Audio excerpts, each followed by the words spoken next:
ਗਗਨ ਦਮਾਮਾ ਬਾਜਿਓ, ਪਰਿਓ ਨਿਸਨ ਘਾਓ।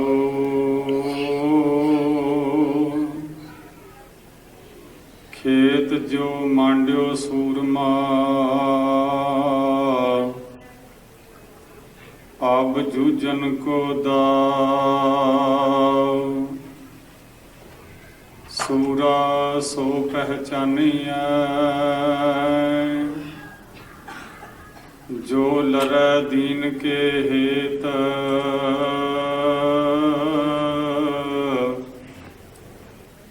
ਪੁਰਜਾ ਪੁਰਜਾ ਕਟ ਮਰੈ, ਕਬਹੂ ਨ ਛਾਡੈ ਖੇਤ। ਕਬੀਰ ਮਰਤਾ ਮਰਤਾ ਜਗ ਮੁਆ, ਮਰ ਭੇ ਨਾ ਜਾਣਿਆ ਕੋਇ।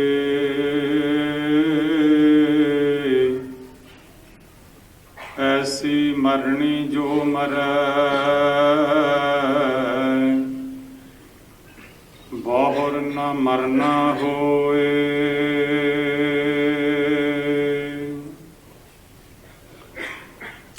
ਜੁਗੋ ਜੁਗ ਅਟਲ, ਚਵਰ ਛਤਰ ਤਖਤ ਦੇ ਮਾਲਕ, ਲੋਕ ਪਰਲੋਕ ਸਵਾਰ ਦੇਣ ਵਾਲੇ ਸਤਿਗੁਰੂ ਦੀ ਪਾਵਨ ਪਵਿੱਤਰ ਹਜ਼ੂਰੀ ਅੰਦਰ ਜ਼ਿੰਦਗੀ ਦੇ ਕੁਝ ਪਲ ਸਫਲ ਕਰ ਰਹੀ ਗੁਰੂ ਨਿਵਾਜੀ ਸਾਧ ਸੰਗਤ ਜੀਓ, ਪਿਆਰ ਅਦਬ ਸਹਿਤ ਗੁਰ ਫਤਿਹ ਪ੍ਰਵਾਨ ਕਰੋ ਜੀ। ਵਾਹਿਗੁਰੂ ਜੀ ਕਾ ਖਾਲਸਾ, ਵਾਹਿਗੁਰੂ ਜੀ ਕੀ ਫਤਿਹ। ਅੱਜ ਆਪਾਂ ਧੰਨ ਧੰਨ ਸ੍ਰੀ ਗੁਰੂ ਤੇਗ ਬਹਾਦਰ ਪਾਤਸ਼ਾਹ ਜੀ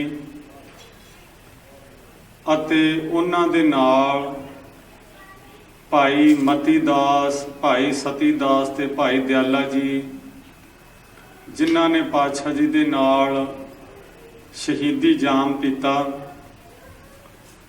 ਉਹਨਾਂ ਦੇ ਜੀਵਨ ਦੀ ਵਿਚਾਰ ਸਤਿਗੁਰੂ ਦੀ ਬਖਸ਼ੀ ਹੋਈ ਸਮਝ ਸੂਝ ਮੁਤਾਬਕ ਰਾਮਿਲ ਸਾਂਝੀ ਕਰਨੀ ਹੈ। ਵਿਚਾਰਾਂ ਦੀ ਆਰੰਭਤਾ ਤੋਂ ਪਹਿਲਾਂ ਮਨ ਦੀ ਇਕਾਗਰਤਾ ਲਈ ਇੱਕ ਵਾਰ ਸਮੂਹ ਸੰਗਤ ਪ੍ਰੇਮ ਨਾਲ ਹਾਜ਼ਰੀ ਲਵਾਓ ਤੇ ਆਖੋ ਜੀ ਸਤਨਾਮ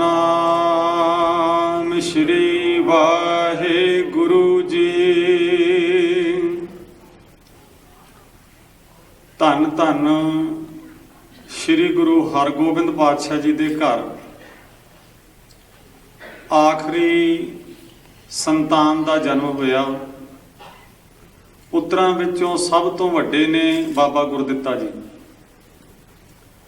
ਗੁਰੂ ਤੇਗ ਬਹਾਦਰ ਪਾਤਸ਼ਾਹ ਜੀ ਸਾਰਿਆਂ ਤੋਂ ਛੋਟੇ ਨੇ ਤੇ ਇਹਨਾਂ ਦਾ ਆਗਮਨ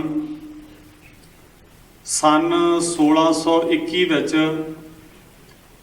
ਅੰਮ੍ਰਿਤਸਰ ਦੀ ਧਰਤੀ ਤੇ ਮਾਤਾ ਨਾਨਕੀ ਦੀ ਕੁੱਖੋਂ ਸਤਿਕਾਰਯੋਗ ਸ੍ਰੀ ਗੁਰੂ ਹਰਗੋਬਿੰਦ ਪਾਤਸ਼ਾਹ ਜੀ ਦੇ ਘਰ ਹੋਇਆ।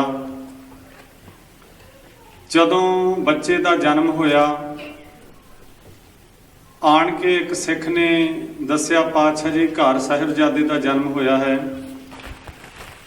ਪਾਤਸ਼ਾਹ ਜੀ ਦਰਸ਼ਨ ਕਰਨ ਵਾਸਤੇ, ਬੱਚੇ ਨੂੰ ਦੇਖਣ ਵਾਸਤੇ ਗਏ ਨੇ ਤੇ ਜਾ ਕੇ ਪਾਤਸ਼ਾਹ ਜੀ ਨੇ ਦੇਖ ਕੇ ਸਿਰ ਨਿਵਾ ਦਿੱਤਾ। ਭਾਈ ਬਿਧੀ ਚੰਦ ਜੀ ਨਾਲ ਨੇ। ਉਸ ਦਿਨ ਪਾਤਸ਼ਾਹ ਘਰ ਵਿੱਚ ਪਹਿਲਾਂ ਵੀ ਬੱਚਿਆਂ ਦਾ ਜਨਮ ਹੋਇਆ, ਪਰ ਐਸਾ ਨਹੀਂ ਤੁਸੀਂ ਕੀਤਾ ਕਦੇ। ਪਾਤਸ਼ਾਹ ਜੀ ਕਹਿੰਦੇ ਭਾਰੀ ਪੁਰਖ ਆਇਆ ਹੈ, ਦੁਨੀਆ ਦੀ ਪੱਤ ਢੱਕਣ ਵਾਲਾ ਹੋਏਗਾ। ਭਵਿੱਖ ਨੂੰ ਜਾਣਦੇ ਹੋਏ ਪਾਤਸ਼ਾਹ ਜੀ ਨੇ ਇਹ ਬਚਨ ਕਹਿ ਦਿੱਤੇ। ਗੁਰੂ ਦੇ ਘਰ ਵਿੱਚ ਗੁਰੂ ਪਾਤਸ਼ਾਹ ਜੀ ਦੀ ਦੇਖ ਰੇਖ ਵਿੱਚ ਪਾਲਣ ਪੋਸ਼ਣ ਹੋਇਆ। ਅਜੇ ਕੇਵਲ 4 ਸਾਲ ਦੇ ਹੋਏ ਨੇ। ਬਾਬਾ ਗੁਰਦਿੱਤਾ ਜੀ ਦੀ ਬਰਾਤ ਦੀ ਤਿਆਰੀ ਹੋਈ ਹੈ। ਬਾਬਾ ਗੁਰਦਿੱਤਾ ਜੀ ਦਾ ਵਿਆਹ ਹੈ।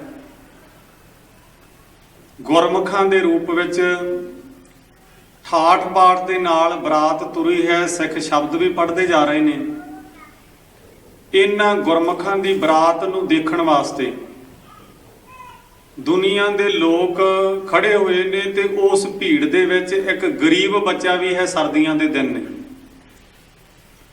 ਕਿਤੇ ਆਪਣਾ ਮੂੰਹ ਅੱਗੇ ਕੱਢ ਕੇ ਦੇਖਣ ਦੀ ਕੋਸ਼ਿਸ਼ ਕਰਦਾ ਹੈ, ਪਰ ਤਨ ਦੇ ਉੱਤੇ ਕੱਪੜੇ ਪਾਏ ਨਹੀਂ, ਕੇਵਲ ਇੱਕ ਨੀਕਰ ਤੇੜ ਹੈ, ਸੰਗਦਾ ਹੋਇਆ ਪਿੱਛੇ ਹੋ ਜਾਂਦਾ ਹੈ। ਉਸ ਬੱਚੇ ਵੱਲ ਜਦੋਂ ਗੁਰੂ ਤੇਗ ਬਹਾਦਰ ਪਾਤਸ਼ਾਹ ਜੀ, ਜਿਨ੍ਹਾਂ ਦਾ ਬਚਪਨ ਵਿੱਚ ਨਾਮ ਤਿਆਗਮੱਲ ਰੱਖਿਆ ਗਿਆ, ਦੇਖਦੇ ਨੇ, ਉਹਦੇ ਕੋਲ ਜਾ ਕੇ ਖੜੇ ਹੋ ਜਾਂਦੇ ਨੇ ਤੇ ਪੁੱਛਦੇ ਨੇ, ਵੀਰਾ ਤੇਰੇ ਕੋਲ ਕੱਪੜੇ ਨਹੀਂ, ਤੇਰੀ ਮਾਤਾ ਨੇ ਤੈਨੂੰ ਕੱਪੜੇ ਨਹੀਂ ਦਿੱਤੇ? ਉਹ ਬੱਚਾ ਕਹਿੰਦਾ ਹੈ, ਦੁਨੀਆ ਦੀ ਕਿਹੜੀ ਮਾਂ ਚਾਹੁੰਦੀ ਹੈ ਉਹਦੇ ਪੁੱਤਰ ਦਾ ਤਨ ਨੰਗਾ ਹੋਵੇ? ਉਹ ਠਰੂ ਠਰੂ ਕਰੇ, ਸਾਡੇ ਘਰ ਵਿੱਚ ਗਰੀਬੀ ਇੰਨੀ ਹੈ, ਮਾਂ ਕੋਲ ਦੇਣ ਵਾਸਤੇ ਕੱਪੜੇ ਹੀ ਨਹੀਂ ਨੇ। ਬਰਾਤ ਦੀ ਤਿਆਰੀ ਹੈ, ਬਰਾਤ ਤੁਰ ਰਹੀ ਹੈ ਤੇ ਉਸ ਸਮੇਂ ਗੁਰੂ ਤੇਗ ਬਹਾਦਰ ਪਾਤਸ਼ਾਹ ਜੀ ਨੇ ਆਪਣਾ ਪਾਇਆ ਹੋਇਆ ਕੀਮਤੀ ਚੋਲਾ ਉਤਾਰ ਕੇ ਉਸ ਬੱਚੇ ਨੂੰ ਦੇ ਦਿੱਤਾ। ਹੈਰਾਨੀ ਦੀ ਗੱਲ, ਗੁਰੂ ਪਾਤਸ਼ਾਹ ਜੀ ਜਿਸ ਮਕਸਦ ਵਾਸਤੇ ਆਏ ਨੇ, ਕਿਸੇ ਸਮੇਂ ਕਿਸੇ ਦੇ ਤਨ ਨੂੰ ਢਕਿਆ ਤੇ ਜਦੋਂ ਕਿਸੇ ਦੀ ਇੱਜ਼ਤ ਆਬਰੂ ਬਰਬਾਦ ਹੁੰਦੀ ਦੇਖੀ, ਉਸ ਸਮੇਂ ਆਪਣੇ ਤਨ ਦੀ ਚਾਦਰ ਪਾ ਕੇ ਉਹਨਾਂ ਦੇ ਧਰਮ ਨੂੰ ਢੱਕ ਦਿੱਤਾ।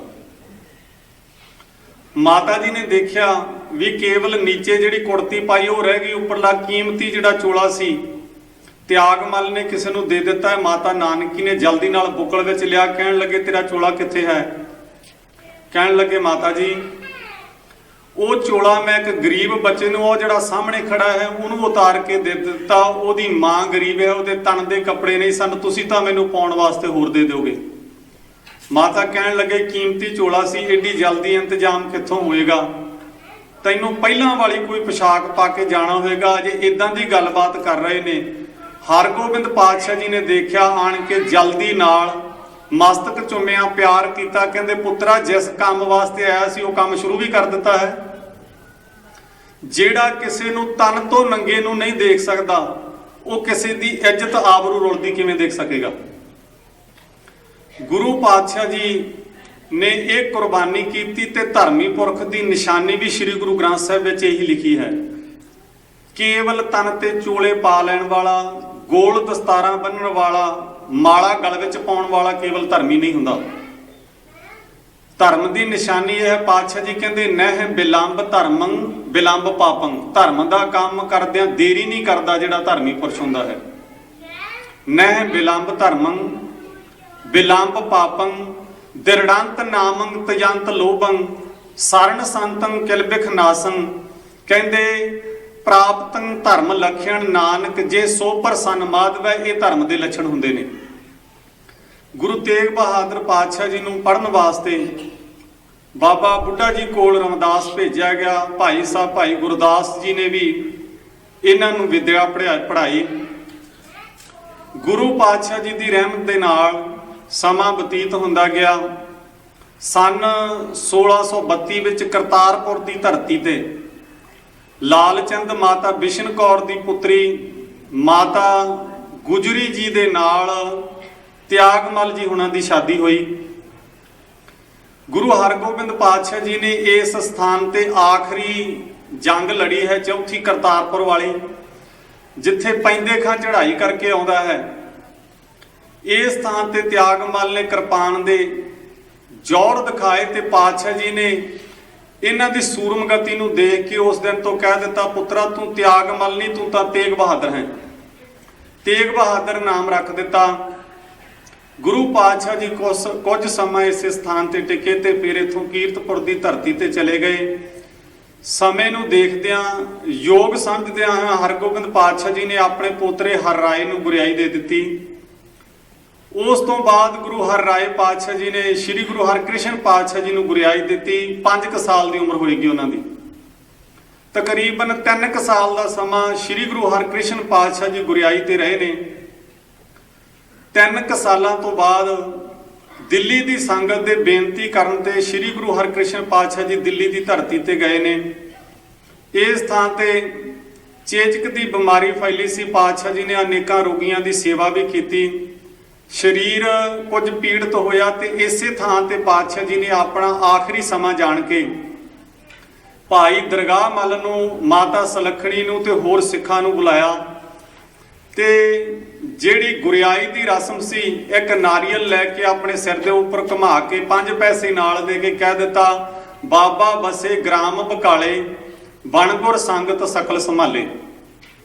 ਭਾਵੇਂ ਕੁਝ ਲੇਖਕਾਂ ਨੇ ਇੱਥੇ ਇਹ ਵੀ ਜ਼ਿਕਰ ਕੀਤਾ ਹੈ ਕਿ ਗੁਰੂ ਪਾਤਸ਼ਾਹ ਜੀ ਦੇ ਜੋਤੀ ਜੋਤ ਸਮਾਉਣ ਤੋਂ ਪਹਿਲਾਂ ਕੁਝ ਦਿਨ ਗੁਰੂ ਤੇਗ ਬਹਾਦਰ ਪਾਤਸ਼ਾਹ ਵੀ ਅਸਾਮ ਦੇ ਇਲਾਕੇ ਤੋਂ ਪ੍ਰਚਾਰ ਕਰਕੇ ਇੱਥੇ ਆਏ ਸਨ ਤੇ ਭਾਈ ਕਲਿਆਣਾ ਜੀ ਦੀ ਹਵੇਲੀ ਠਹਿਰੇ ਸਨ, ਜਿਹੜਾ ਸਿੱਖਾਂ ਦਾ ਪ੍ਰਚਾਰ ਦਾ ਗੜ੍ਹ ਸੀ ਉਸ ਸਮੇਂ। ਗੁਰੂ ਤੇਗ ਬਹਾਦਰ ਪਾਤਸ਼ਾਹ ਜੀ ਇੱਥੋਂ ਚਲੇ ਗਏ ਨੇ ਉਸ ਲੇਖ ਦੇ ਮੁਤਾਬਕ, ਪਰ ਬਹੁਤੇ ਇਤਿਹਾਸਕਾਰ ਇਹ ਲਿਖਦੇ ਨੇ ਵੀ ਇਸ ਥਾਂ ਤੋਂ ਇਹ ਰਸਮ ਕਰਨ ਵਾਸਤੇ ਪਾਤਸ਼ਾਹ ਜੀ ਨੇ ਕਹਿ ਦਿੱਤਾ ਵੀ ਬਾਬੇ ਬਕਾਲੇ ਜਾ ਕੇ ਇਹ ਸਾਰੀ ਰਸਮ ਕਰਨੀ ਹੈ, ਕਿਉਂਕਿ ਔਰੰਗਜ਼ੇਬ ਗੁਰੂ ਘਰ ਵਿੱਚ ਦਖਲਅੰਦਾਜ਼ੀ ਕਰਦਾ ਹੈ, ਕਰਾਮਾਤਾਂ ਦੇਖਣੀਆਂ ਚਾਹੁੰਦਾ ਹੈ। ਇਸ ਥਾਂ ਤੇ ਪਹੁੰਚਦਿਆਂ ਕਹਿੰਦੇ ਕਈ ਮਹੀਨੇ ਲੱਗ ਗਏ ਨੇ। ਮਾਤਾ ਨਾਨਕੀ ਜੀ ਨੇ ਜਿਹੜੇ ਜ਼ਿੰਮੇਵਾਰ ਸਿੱਖ ਨੇ ਉਹਨਾਂ ਨੂੰ ਬੁਲਾਵਾ ਭੇਜਿਆ। ਭਾਈ ਦਵਾਰਕਾ ਜੀ ਗੁਰੂ ਅਮਰਦਾਸ ਪਾਤਸ਼ਾਹ ਜੀ ਦੀ ਅੰਸ਼ ਬੰਸ ਵਿੱਚੋਂ ਨੇ, ਉਹਨਾਂ ਨੂੰ ਗੋਇੰਦਵਾਲ ਦੀ ਧਰਤੀ ਤੋਂ ਬੁਲਾਇਆ ਗਿਆ। ਭਾਈ ਗੜੀਆ ਜੀ ਜਿਹੜੇ ਨਾਮਵਰ ਸਿੱਖ ਨੇ, ਉਹਨਾਂ ਨੂੰ ਅੰਮ੍ਰਿਤਸਰ ਦੀ ਧਰਤੀ ਤੋਂ ਬੁਲਾਇਆ ਗਿਆ। ਭਾਈ ਦਰਗਾਹ ਮੱਲ ਜੀ ਦਿੱਲੀ ਤੋਂ ਜਿਹੜੇ ਇਹ ਸਾਰੀ ਰਸਮ ਕਰਨ ਵਾਸਤੇ ਉਹ ਸਮੱਗਰੀ ਲੈ ਕੇ ਆਏ ਨੇ ਪਾਤਸ਼ਾਹ ਜੀ ਦੇ ਡਿਊਟੀ ਲਾਉਣ ਤੇ।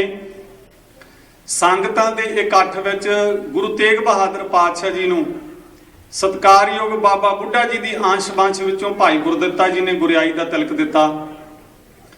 ਇਸੇ ਥਾਂ ਤੇ ਬਰਾਜਦਿਆਂ ਹੀ ਭਾਈ ਮੱਖਣ ਸ਼ਾਹ ਲੁਬਾਣਾ ਆਉਂਦੇ ਨੇ, ਜਿਹੜੇ ਆਣ ਕੇ ਦੇਖਦੇ ਨੇ ਵੀ ਉੱਥੇ ਕਈ ਹੋਰ ਦਾਅਵੇਦਾਰ ਬਣੇ ਬੈਠੇ ਨੇ, ਆਪਣੀਆਂ ਮੰਜੀਆਂ ਲਾਈ ਬੈਠੇ ਨੇ, ਕਿਉਂਕਿ ਜਦੋਂ ਗੁਰੂ ਅਰਜਨ ਦੇਵ ਪਾਤਸ਼ਾਹ ਜੀ ਵੀ ਗੁਰਿਆਈ ਤੇ ਸੁਭਾਈਮਾਨ ਨੇ, ਉਸ ਸਮੇਂ ਬਾਬੇ ਪਿਰਥੀ ਨੇ ਵੀ ਐਸੇ ਅਡੰਬਰ ਰਚੇ ਸਨ। ਤੇ ਜਦੋਂ ਕੁਝ ਸਿੱਖਾਂ ਤੋਂ ਇਸ ਗੱਲ ਦਾ ਪਤਾ ਬਾਬੇ ਧੀਰਮਲ ਨੂੰ ਲੱਗਿਆ ਵੀ 8ਵੇਂ ਪਾਤਸ਼ਾਹ ਇਹ ਗੱਲ ਕਹਿ ਕੇ ਗਏ ਨੇ, ਬਾਬਾ ਬਸੇ ਗ੍ਰਾਮ ਬਕਾਲੇ, ਬਣਗੁਰ ਸੰਗਤ ਸਕਲ ਸੰਭਾਲੇ, ਤੇ ਸ੍ਰੀ ਗੁਰੂ ਗ੍ਰੰਥ ਸਾਹਿਬ ਦੇ ਸਰੂਪ ਵੀ ਬਾਬੇ ਧੀਰਮਲ ਕੋਲ ਸਨ। ਇਹਨੇ ਵੀ ਆਣ ਕੇ ਆਪਣਾ ਅਡੰਬਰ ਸ਼ੁਰੂ ਕਰ ਦਿੱਤਾ। ਕਈ ਇੱਥੇ ਮੰਜੀਆਂ ਲਾ ਕੇ ਬੈਠ ਗਏ। ਭਾਈ ਮੱਖਣ ਸ਼ਾਹ ਆਏ ਨੇ ਦਸਵੰਧ ਦੀ ਮਾਇਆ ਲੈ ਕੇ। ਕਿਸੇ ਸਮੇਂ ਇਹਨਾਂ ਦਾ ਜਹਾਜ਼ ਡੋਲਦਾ ਸੀ, ਅਰਦਾਸ ਕੀਤੀ ਸਿੱਖ ਦੀ ਇਹ ਅਰਦਾਸ ਹੀ ਹੈ, ਤੂੰ ਤਾਣ ਦੀ ਬਾਣ, ਮੈਂ ਤਾਣ ਦੀ ਬਾਣ, ਤੂੰ ਹੈ ਮੇਰੇ ਸੁਆਮੀ, ਮੈਂ ਤੁਧੇ ਆਗੇ ਅਰਦਾਸ, ਮੈਂ ਹੋਰ ਥਾਉ ਨਾਹੀਂ ਜਿਸ ਪੈ ਕਰੋ ਬੇਨੰਤੀ, ਮੇਰਾ ਦੁੱਖ ਸੁੱਖ ਤੁਝ ਹੀ ਪਾਸ। ਇਹ ਅਰਦਾਸ ਕੀਤੀ ਗੁਰੂ ਪਾਤਸ਼ਾਹ ਜੀ ਨੇ, ਉਹਦਾ ਡੁੱਬਦਾ ਹੋਇਆ ਜਹਾਜ਼ ਬੰਨੇ ਲਾ ਦਿੱਤਾ। ਦਸਵੰਧ ਦੀ ਮਾਇਆ ਅੱਗੇ ਵੀ ਭੇਟ ਕਰਦਾ ਸੀ ਮੱਖਣ ਸ਼ਾਹ। ਇਸ ਵਾਰ ਵੀ ਆਇਆ, ਆਣ ਕੇ ਕੀ ਦੇਖਿਆ, ਕਈ ਗੁਰੂ ਹੋਣ ਦਾ ਦਾਅਵਾ ਕਰ ਰਹੇ ਨੇ ਤੇ ਆਪਣੀਆਂ ਮੰਜੀਆਂ ਲਾ ਕੇ ਬੈਠੇ ਨੇ, ਉਹਨਾਂ ਦੇ ਅੱਗੇ ਏਜੰਟ ਤੇ ਮਸੰਦ ਰੱਖੇ ਹੋਏ ਨੇ। ਜਿਵੇਂ ਅੱਜ ਕੱਲ੍ਹ ਦੇ ਸੰਤ ਵੀ ਆਪਣੀਆਂ ਦੁਕਾਨਦਾਰੀਆਂ ਚਲਾਉਣ ਵਾਸਤੇ ਅੱਗੇ ਏਜੰਟ ਰੱਖਦੇ ਨੇ, ਉਹ ਬਾਬਿਆਂ ਦੀਆਂ ਸਿਫਤਾਂ ਸਲਾਹ ਕਰਦੇ ਨੇ, ਜੀ ਫਲਾਣੇ ਨੂੰ ਇਹ ਦੁੱਧ ਦੇ ਦਿੱਤਾ, ਫਲਾਣੇ ਨੂੰ ਪੁੱਤ ਦੇ ਦਿੱਤਾ, ਆਹ ਹੈ ਉਹ ਹੈ। ਇਦਾਂ ਦੇ ਸਬਜ਼ ਬਾਗ ਦਿਖਾਉਣ ਵਾਲੇ ਇਹਨਾਂ ਮਸੰਦਾਂ ਨੇ ਵੀ ਅੱਗੇ ਸਥਾਪਿਤ ਕੀਤੇ ਹੋਏ ਨੇ।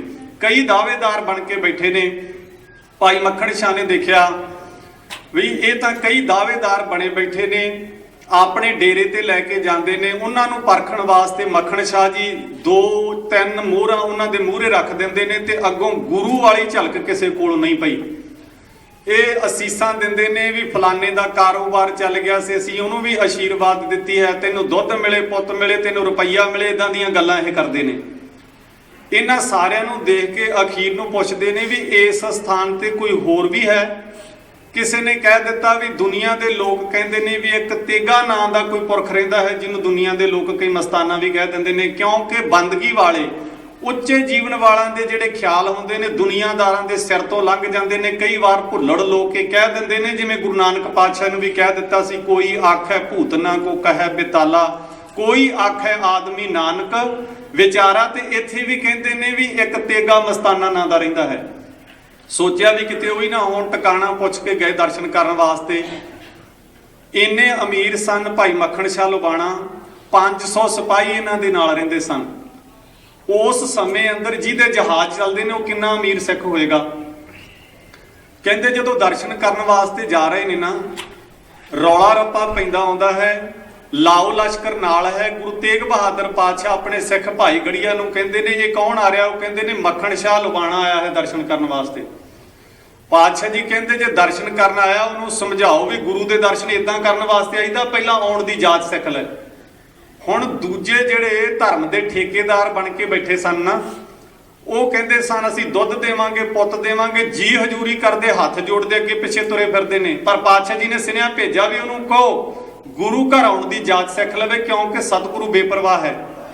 ਜਦੋਂ ਜਾ ਕੇ ਭਾਈ ਗੜੀਆ ਜੀ ਨੇ ਸੁਨੇਹਾ ਦਿੱਤਾ, ਨਾਲ ਦੀ ਨਾਲ ਹੀ ਆਪਣਾ ਲਾਓ ਲਸ਼ਕਰ ਪਿੱਛੇ ਡੱਕ ਦਿੱਤਾ। ਨੰਗੇ ਪੈਰੀਂ ਆਏ ਨੇ ਤੇ ਸੋਚਿਆ ਹੈ ਵੀ ਜੀ ਨੇ ਠੋਕ ਕੇ ਸੱਚੀ ਗੱਲ ਕੀਤੀ ਹੈ, ਗੁਰੂ ਇਹੀ ਹੋਏਗਾ।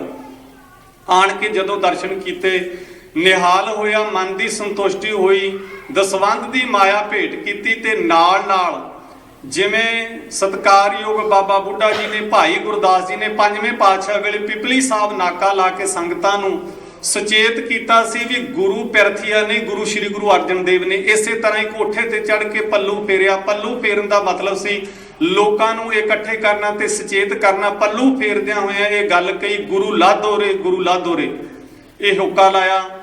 ਇੱਥੋਂ ਪਾਤਸ਼ਾਹ ਜੀ ਨੇ ਭਾਵੇਂ ਇਸੇ ਧਰਤੀ ਤੇ ਰਹਿ ਕੇ ਪ੍ਰਚਾਰ ਦੀ ਡਿਊਟੀ ਗੁਰੂ ਹਰਿਰਾਏ ਪਾਤਸ਼ਾਹ ਜੀ ਨੇ ਵੀ ਇਹਨਾਂ ਦੀ ਲਾਈ ਸੀ। ਜਦੋਂ ਕੀਰਤਪੁਰ ਦੀ ਧਰਤੀ ਤੇ 6ਵੇਂ ਪਾਤਸ਼ਾਹ ਜੀ ਨੇ 7ਵੇਂ ਪਾਤਸ਼ਾਹ ਜੀ ਨੂੰ ਗੁਰਿਆਈ ਦਿੱਤੀ, ਨਾਲ ਨਾਲ ਮਾਤਾ ਨਾਨਕੀ ਨੂੰ ਆਪਣੇ ਕੋਲੋਂ ਇੱਕ ਰਮਾਲ, ਇੱਕ ਪੋਥੀ ਤੇ ਨਾਲ ਨਾਲ ਗੁਰੂ ਪਾਤਸ਼ਾਹ ਜੀ ਨੇ ਇੱਕ ਕਟਾਰ ਦਿੱਤੀ ਸੀ ਤੇ ਇਹ ਦੇ ਕੇ ਬਾਬੇ ਬਕਾਲੇ ਦੀ ਧਰਤੀ ਤੇ ਭੇਜਿਆ ਸੀ। ਗੁਰੂ ਪਾਤਸ਼ਾਹ ਜੀ ਉਸ ਸਮੇਂ ਵੀ ਆਪ ਬੰਦਗੀ ਕਰਦੇ ਰਹੇ ਤੇ ਗੁਰੂ ਦੇ ਘਰ ਦਾ ਪ੍ਰਚਾਰ ਕਰਦੇ ਰਹੇ ਨੇ। ਗੁਰੂ ਪਾਤਸ਼ਾਹ ਜੀ ਕੋਲ ਸ਼ਿਕਾਇਤ ਕੀਤੀ ਸਿੱਖਾਂ ਨੇ ਆਣ ਕੇ, ਪਾਤਸ਼ਾਹ ਜੀ ਜਿਹੜਾ ਕੇਂਦਰੀ ਧੁਰਾ ਹੈ ਸਿੱਖੀ ਦਾ, ਹਰਮੰਦਰ ਸਾਹਿਬ ਇਸ ਵੇਲੇ ਬਾਬੇ ਪਿਰਥੀਏ ਦਾ ਪੋਤਰਾ ਹਰਜੀ ਹੈ, ਉਹਨਾਂ ਨੇ ਉਸ ਸਥਾਨ ਤੇ ਆਣ ਕੇ ਆਪਣਾ ਕਬਜ਼ਾ ਕੀਤਾ ਹੈ, ਕਈ ਕੁਝ ਗਲਤ ਕਰ ਰਹੇ ਨੇ। ਗੁਰੂ ਤੇਗ ਬਹਾਦਰ ਪਾਤਸ਼ਾਹ ਜੀ ਸਿੱਖ ਸੰਗਤਾਂ ਨੂੰ ਨਾਲ ਲੈ ਕੇ ਜਗਤ ਜਲੰਧਰ ਨੂੰ ਠਾਰਨ ਵਾਸਤੇ ਪਹਿਲਾਂ ਅੰਮ੍ਰਿਤਸਰ ਦੀ ਧਰਤੀ ਤੇ ਗਏ ਨੇ। ਇਹਨਾਂ ਮਸੰਦਾਂ ਨੇ ਕੀ ਕੀਤਾ ਕਿ ਹਰਮੰਦਰ ਸਾਹਿਬ ਦੇ ਦਰਵਾਜ਼ੇ ਬੰਦ ਕਰ ਲਏ। ਗੁਰੂ ਪਾਤਸ਼ਾਹ ਜੀ ਨੇ ਸਰੋਵਰ ਤੇ ਇਸ਼ਨਾਨ ਕੀਤਾ, ਜਿਸ ਥਾਂ ਤੇ ਅੱਜ ਕੱਲ੍ਹ ਅਕਾਲ ਤਖਤ ਦੇ ਨਾਲ ਸੱਜੇ ਹੱਥ ਥੜਾ ਸਾਹਿਬ ਗੁਰਦੁਆਰਾ ਹੈ। ਇਸ ਸਥਾਨ ਤੇ ਬੈਠ ਕੇ ਪਾਤਸ਼ਾਹ ਜੀ ਨੇ ਸੰਗਤ ਨੂੰ ਬਾਣੀ ਦੁਆਰਾ ਨਿਹਾਲ ਕੀਤਾ ਤੇ ਨਾਲ ਪਾਤਸ਼ਾਹ ਜੀ ਕਹਿੰਦੇ ਵੀ ਇਹ ਫਿੱਟ ਗਏ ਨੇ, ਇਹਨਾਂ ਦੀ ਮੱਤ ਤੇ ਪਰਦਾ ਪਿਆ ਗਿਆ ਹੈ, ਮਾਇਆ ਦਾ ਪ੍ਰਭਾਵ ਪੈ ਗਿਆ ਹੈ। ਪਾਤਸ਼ਾਹ ਜੀ ਉੱਥੋਂ ਸਿੱਖੀ ਦਾ ਪ੍ਰਚਾਰ ਕਰਕੇ ਨਾਲ ਦੇ ਪਿੰਡ ਵੱਲਾ ਚਲੇ ਗਏ। ਵੱਲੇ ਪਿੰਡ ਦੇ ਵਿੱਚ ਜਾ ਕੇ ਉਸ ਥਾਂ ਤੇ ਬੈਠ ਕੇ ਗੁਰੂ ਪਾਤਸ਼ਾਹ ਜੀ ਨੇ ਪ੍ਰਚਾਰ ਕੀਤਾ। ਜਦੋਂ ਮਾਈਆਂ ਨੂੰ ਇਸ ਗੱਲ ਦਾ ਪਤਾ ਲੱਗਾ ਨਾ ਵੀ ਗੁਰੂ ਪਾਤਸ਼ਾਹ ਜੀ ਇੱਥੇ ਆਏ ਸਨ ਤੇ ਇਹਨਾਂ ਮਸੰਦਾਂ ਨੇ ਇੱਥੇ ਬਾਬੇ ਪਿਰਥੀਏ ਦੀ ਔਲਾਦ ਮੁਰਾਦ ਨੇ ਦਰਵਾਜ਼ੇ ਇਹਨਾਂ ਨੇ ਬੰਦ ਕਰਵਾ ਦਿੱਤੇ ਨੇ, ਮਾਈਆਂ ਦੌੜ ਕੇ ਗਈਆਂ, ਗੁਰੂ ਪਾਤਸ਼ਾਹ ਜੀ ਦੇ ਚਰਨਾਂ ਵਿੱਚ ਜਾ ਕੇ ਮੱਥਾ ਟੇਕਿਆ, ਪ੍ਰਸ਼ਾਦੇ ਲੈ ਕੇ ਗਏ ਨੇ, ਨਮਸਕਾਰ ਕੀਤੀ। ਗੁਰੂ ਪਾਤਸ਼ਾਹ ਜੀ ਨੇ ਵਰ ਦਿੱਤਾ ਸੀ, ਮਾਈਆਂ ਰੱਬ ਰਜਾਈਆਂ ਚਰਨੀ ਲਾਈਆਂ, ਇਹ ਵਰ ਦਿੱਤਾ। ਤੇ ਜਦੋਂ ਮੱਖਣ ਸ਼ਾਹ ਲਬਾਣੇ ਨੂੰ ਪਤਾ ਲੱਗਾ, ਉਹ ਵੀ ਨਾਲ ਨੇ ਤੇ ਉਹਨਾਂ ਮਸੰਦਾਂ ਨੂੰ ਕਹਿਣ ਲੱਗਾ ਤੁਸੀਂ ਚੰਗਾ ਨਹੀਂ ਕੀਤਾ, ਤੁਹਾਡਾ ਭਲਾ ਨਹੀਂ ਹੋਏਗਾ। ਉਹ ਵੀ ਮਾਫੀ ਮੰਗਣ ਵਾਸਤੇ ਫਿਰ ਵੱਲੇ ਪਿੰਡ ਵਿੱਚ ਪਹੁੰਚੇ ਨੇ। ਇੱਥੇ ਉੱਤੇ ਪਾਤਸ਼ਾਹ ਜੀ ਨੇ ਇੱਕ ਗੱਲ ਕਹੀ ਸੀ, ਕਹਿੰਦੇ ਮਾਇਆ ਦਾ ਪ੍ਰਭਾਵ ਤੁਹਾਡੀ ਮੱਤ ਤੇ ਪੈ ਗਿਆ। ਗੁਰੂ ਪਾਤਸ਼ਾਹ ਜੀ ਨੇ ਇੱਕ ਬਚਨ ਕਹੇ ਸਨ ਜਿਨ੍ਹਾਂ ਨੂੰ ਅਸੀਂ ਅੱਜ ਕੱਲ੍ਹ ਕਈ ਵਾਰੀ ਗਲਤ ਵਰਤਦੇ ਹਾਂ। ਉਹ ਇੱਕ ਗੱਲ ਕਹੀ ਸੀ, ਨਹਿ ਮਸੰਦ ਤੁਮ ਅੰਮ੍ਰਿਤ ਸਰੀਏ, ਤ੍ਰਿਸ਼ਨਾ ਅਗਨ ਤੇ ਅੰਦਰ ਸੜੀਏ। ਤੇ ਅਸੀਂ ਅੱਜ ਕੱਲ੍ਹ ਕਈ ਵਾਰੀ ਨਾ ਜੇ ਸਾਡੀ ਈਰਖਾ ਹੋਏ, ਕੋਈ ਅੰਮ੍ਰਿਤਸਰ ਇਲਾਕੇ ਦਾ ਹੋਵੇ, ਗੱਲ ਕਹਿ ਦਿੰਦੇ ਆ ਵੀ ਗੁਰੂ ਤੇਗ ਬਹਾਦਰ ਪਾਤਸ਼ਾਹ ਜੀ ਨੇ ਵੀ ਇਹ ਗੱਲ ਕਹੀ ਸੀ, ਅੰਮ੍ਰਿਤਸਰੀਏ ਅੰਮ੍ਰਿਤ ਸੜੀਏ, ਅੰਮ੍ਰਿਤ ਸੜੀਏ ਅੰਦਰ ਸੜੀਏ। ਦਰਅਸਲ ਇਹ ਗੱਲ ਨਹੀਂ ਸੀ ਕਹੀ, ਗੁਰੂ ਪਾਤਸ਼ਾਹ ਜੀ ਨੇ ਅੰਮ੍ਰਿਤਸਰ ਵਿੱਚ ਰਹਿਣ ਵਾਲਿਆਂ ਨੂੰ ਇਹ ਗੱਲ ਨਹੀਂ ਕਹੀ, ਸਿਰਫ ਮਸੰਦਾਂ ਨੂੰ ਇਹ ਗੱਲ ਕਹੀ ਸੀ, ਨਹਿ ਮਸੰਦ ਤੋਂ ਅੰਮ੍ਰਿਤ ਸਰੀਏ। ਪਾਤਸ਼ਾਹ ਜੀ ਕਹਿੰਦੇ ਅੰਮ੍ਰਿਤਸਰ ਦੀ ਧਰਤੀ ਤੇ ਰਹਿ ਕੇ ਵੀ ਤੁਹਾਨੂੰ ਕੋਈ ਸਿੱਖੀ ਦੀ ਲਾਗ ਨਹੀਂ ਲੱਗੀ, ਜਿਹੜਾ ਅੰਮ੍ਰਿਤ ਕਾਗਾਂ ਨੂੰ ਹੰਸ ਕਰ ਦਿੰਦਾ, ਇੱਥੇ ਵੀ ਤੁਹਾਡੇ ਮਨ ਵਿੱਚ ਕਪਟ ਹੈ। ਪਾਤਸ਼ਾਹ ਜੀ ਨੇ ਉਹਨਾਂ ਗਿਣੇ ਮਿੱਥੇ ਲੋਕਾਂ ਨੂੰ ਕਿਹਾ ਸੀ ਜਿਹੜੇ ਸਿੱਖੀ ਸਿਧਾਂਤ ਨੂੰ ਭੁੱਲ ਕੇ ਕੇਵਲ ਮਾਇਆ ਨੂੰ ਜੱਫੇ ਮਾਰਨ ਲੱਗੇ ਹੋਏ ਨੇ। ਪਾਤਸ਼ਾਹ ਜੀ ਨੇ ਕਿਹਾ ਨਹਿ ਮਸੰਦ ਤੁਮ ਅੰਮ੍ਰਿਤ ਸਰੀਏ, ਤ੍ਰਿਸ਼ਨਾ ਅਗਨ ਤੇ ਅੰਤਰ ਸੜੀਏ। ਗੁਰੂ ਪਾਤਸ਼ਾਹ ਜੀ ਇੱਥੋਂ ਜਗਤ ਜਲੰਧਰ ਨੂੰ ਠਾਰਦੇ ਹੋਏ ਕਈ ਥਾਵਾਂ ਤੇ ਭਲਾ ਕਰਦੇ ਹੋਏ ਪ੍ਰਚਾਰ ਦੌਰਾ ਕਰਦੇ ਰਹੇ। ਮੈਂ ਸੰਖੇਪ ਵਿੱਚ ਬੇਨਤੀ ਕਰਾਂਗਾ, ਸਮੇਂ ਦੀ ਸੀਮਾ ਹੈ। ਗੁਰੂ ਪਾਤਸ਼ਾਹ ਜੀ ਰਾਜਾ ਦੀਪ ਚੰਦ ਜੀ ਨੂੰ 6ਵੇਂ ਪਾਤਸ਼ਾਹ ਜੀ ਨੇ ਗਵਾਲੀਅਰ ਦੇ ਕਿਲੇ ਵਿੱਚੋਂ ਰਿਹਾ ਕਰਵਾਇਆ ਸੀ। ਇਹ ਚੜ੍ਹਾਈ ਕਰ ਗਿਆ। ਇਹਦੇ ਘਰ ਵਾਲੀ ਨੇ ਸੁਨੇਹਾ ਭੇਜਿਆ, ਗੁਰੂ ਪਾਤਸ਼ਾਹ ਜੀ ਉਹਦੇ ਭੋਗ ਤੇ ਗਏ ਨੇ ਤੇ ਨਾਲ ਨਾਲ ਪਾਤਸ਼ਾਹ ਜੀ ਕਹਿੰਦੇ ਵੀ ਅਸੀਂ ਇਧਰਲੇ ਇਲਾਕੇ ਦੇ ਵਿੱਚ ਇੱਕ ਨਗਰ ਵਸਾਉਣਾ ਚਾਹੁੰਦੇ ਹਾਂ, ਰਾਣੀ ਦੀਪ ਚੰਦ ਦੀ ਘਰਵਾਲੀ ਕਹਿਣ ਲੱਗੀ ਪਾਤਸ਼ਾਹ ਜੀ ਜਿੰਨੀ ਜਗ੍ਹਾ ਤੁਹਾਨੂੰ ਲੋੜ ਹੋਵੇ ਲੈ ਲਓ। ਗੁਰੂ ਪਾਤਸ਼ਾਹ ਜੀ ਕਹਿੰਦੇ ਨਹੀਂ, ਇੱਥੇ ਖਾਲਸੇ ਦੀ ਪੂਰੀ ਪਾਤਸ਼ਾਹ ਜੀ ਨੇ ਵਸਾਉਣੀ ਹੈ, ਆਨੰਦ ਦੀ ਨਗਰੀ ਵਸਾਉਣੀ ਹੈ। ਕਹਿੰਦੇ ਅੱਜ ਜ਼ਮੀਨ ਦੇਵੋਗੇ ਕੱਲ ਨੂੰ ਖੋਣ ਵਾਸਤੇ ਤਿਆਰ ਹੋ ਜਾਓਗੇ। ਗੁਰੂ ਪਾਤਸ਼ਾਹ ਜੀ ਭਵਿੱਖ ਨੂੰ ਜਾਣਦੇ ਨੇ। ਗੁਰੂ ਪਾਤਸ਼ਾਹ ਜੀ ਨੇ ਇਹ ਮਾਖੋਵਾਲ ਦੀ ਜਗ੍ਹਾ ਜਿਹਨੂੰ ਅੱਜ ਕੱਲ ਆਨੰਦਪੁਰ ਕਹਿੰਦੇ ਹਾਂ 500 ਰੁਪਈਆ ਦੇ ਕੇ ਇਹ ਬੈ ਖਰੀਦੀ ਹੋਈ ਜ਼ਮੀਨ ਹੈ ਗੁਰੂ ਤੇਗ ਬਹਾਦਰ ਪਾਤਸ਼ਾਹ ਜੀ ਦੀ। ਇਸ ਥਾਂ ਦਾ ਨਾਂ ਗੁਰੂ ਪਾਤਸ਼ਾਹ ਜੀ ਨੇ ਚੱਕ ਨਾਨਕੀ ਰੱਖਿਆ। ਜਦੋਂ ਗੁਰੂ ਪਾਤਸ਼ਾਹ ਜੀ ਦੇ ਸੁਨੇਹਾ ਭੇਜਣ ਤੇ ਪਟਨੇ ਤੋਂ ਪਰਿਵਾਰ ਨੂੰ ਇੱਥੇ ਬੁਲਾਇਆ ਗਿਆ, ਬਾਲ ਗੋਬਿੰਦ ਰਾਏ ਹਜੇ ਗੁਰੂ ਨਹੀਂ ਬਣੇ, ਮੈਂ ਤਾਂ ਗੋਬਿੰਦ ਰਾਏ ਕਹਿ ਰਿਹਾ ਹਾਂ। ਜਦੋਂ ਮਿਲੇ ਨੇ ਗੁਰੂ ਪਾਤਸ਼ਾਹ ਜੀ ਨੇ ਕਿਹਾ ਵੀ ਕੋਈ ਨਾ ਕੋਈ ਬਾਣੀ ਦਾ ਸ਼ਬਦ ਸੁਣਾਓ। ਗੁਰੂ ਪਾਤਸ਼ਾਹ ਜੀ ਨੂੰ ਮਿਲ ਕੇ ਪਾਤਸ਼ਾਹ ਜੀ ਨੇ ਇਹ ਸ਼ਬਦ ਗਾਵਿਆ ਸੀ, ਆਨੰਦ ਭਇਆ ਮੇਰੀ ਮਾਏ ਸਤਿਗੁਰੂ ਮੈਂ ਪਾਇਆ, ਸਤਿਗੁਰ ਤਾਂ ਪਾਇਆ ਸਹਿਜ ਸੇਤੀ ਮਨ ਵਜੀਆਂ ਵਧਾਈਆਂ। ਮੈਂ ਕੇਵਲ ਪਿਤਾ ਨੂੰ ਨਹੀਂ ਮਿਲਿਆ, ਨਾਲ ਗੁਰੂ ਨੂੰ ਵੀ ਮਿਲਿਆ ਹਾਂ। ਉਸ ਦਿਨ ਤੋਂ ਗੁਰੂ ਤੇਗ ਬਹਾਦਰ ਪਾਤਸ਼ਾਹ ਜੀ ਨੇ ਇਸ ਨਗਰ ਦਾ ਨਾਮ ਬਦਲ ਕੇ ਆਨੰਦਪੁਰ ਰੱਖ ਦਿੱਤਾ। ਇਸੇ ਧਰਤੀ ਤੇ ਰਹਿੰਦਿਆਂ ਕੁਝ ਸਮਾਂ ਬਤੀਤ ਹੋਇਆ। ਔਰੰਗਜ਼ੇਬ ਦੀ ਤਵਸਬੀ ਨੀਤੀ, ਜਿਹੜਾ ਹਿੰਦੂਆਂ ਦਾ ਜ਼ਾਲਮ ਵੈਰੀ ਬਣਿਆ ਹੈ, ਇਹ ਕੱਟੜ ਸ਼ਰਈ ਹੈ। ਆਪਾਂ ਕਈ ਵਾਰੀ ਕਹਿ ਦਿੰਦੇ ਹਾਂ ਵੀ ਇਹਨੇ ਹਿੰਦੂਆਂ ਤੇ ਜ਼ੁਲਮ ਕੀਤਾ, ਦਰਅਸਲ ਨਹੀਂ, ਇਹਨੇ ਬਖਸ਼ਿਆ ਕਿਸੇ ਨੂੰ ਵੀ ਨਹੀਂ। ਇਹਨੇ ਖੂਨ ਦੀਆਂ 2 ਨਦੀਆਂ ਵਹਾਈਆਂ, ਆਪਣਿਆਂ ਦੀਆਂ ਵੀ ਤੇ ਬੇਗਾਨਿਆਂ ਦੀਆਂ ਵੀ।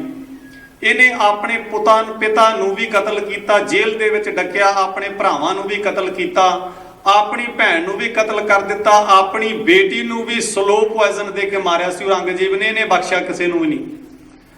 ਆਪਣੇ ਰਾਜ ਭਾਗ ਨੂੰ ਸਲਾਮਤ ਰੱਖਣ ਵਾਸਤੇ, ਕਾਜੀ ਲੋਕਾਂ ਦੀ ਕੇਵਲ ਸ਼ਾਬਾਸ਼ੀ ਲੈਣ ਵਾਸਤੇ, ਉਹਨਾਂ ਨੂੰ ਨਾਲ ਲੈਣ ਵਾਸਤੇ ਇਹਨੇ ਕੀ ਕੀਤਾ, ਹਿੰਦੂਆਂ ਤੇ ਜ਼ੁਲਮ ਢਾਉਣਾ ਸ਼ੁਰੂ ਕਰ ਦਿੱਤਾ। ਇਹਨਾਂ ਦੇ 2 ਗੜ੍ਹ ਸਨ, ਇੱਕ ਸੀ ਕਾਂਸ਼ੀ, ਦੂਜਾ ਸੀ ਇਹਨਾਂ ਦਾ ਜਿਹੜਾ ਗੜ੍ਹ ਉਹ ਕਸ਼ਮੀਰ ਦਾ ਇਲਾਕਾ। ਇਹਨਾਂ ਨੇ ਇਹ 2 ਇਲਾਕੇ ਆਪਣੇ ਪ੍ਰਚਾਰ ਵਾਸਤੇ ਇਸ ਲਈ ਚੁਣੇ ਹੋਏ ਸਨ ਇਹਨਾਂ ਲੋਕਾਂ ਨੇ ਵੀ ਜਦੋਂ ਵੀ ਕੋਈ ਚੜ੍ਹਾਈ ਕਰਕੇ ਆਉਂਦਾ ਪਹਿਲਾਂ ਮਾਰ ਦੇ ਹੇਠ ਪੰਜਾਬ ਆਉਂਦਾ ਸੀ।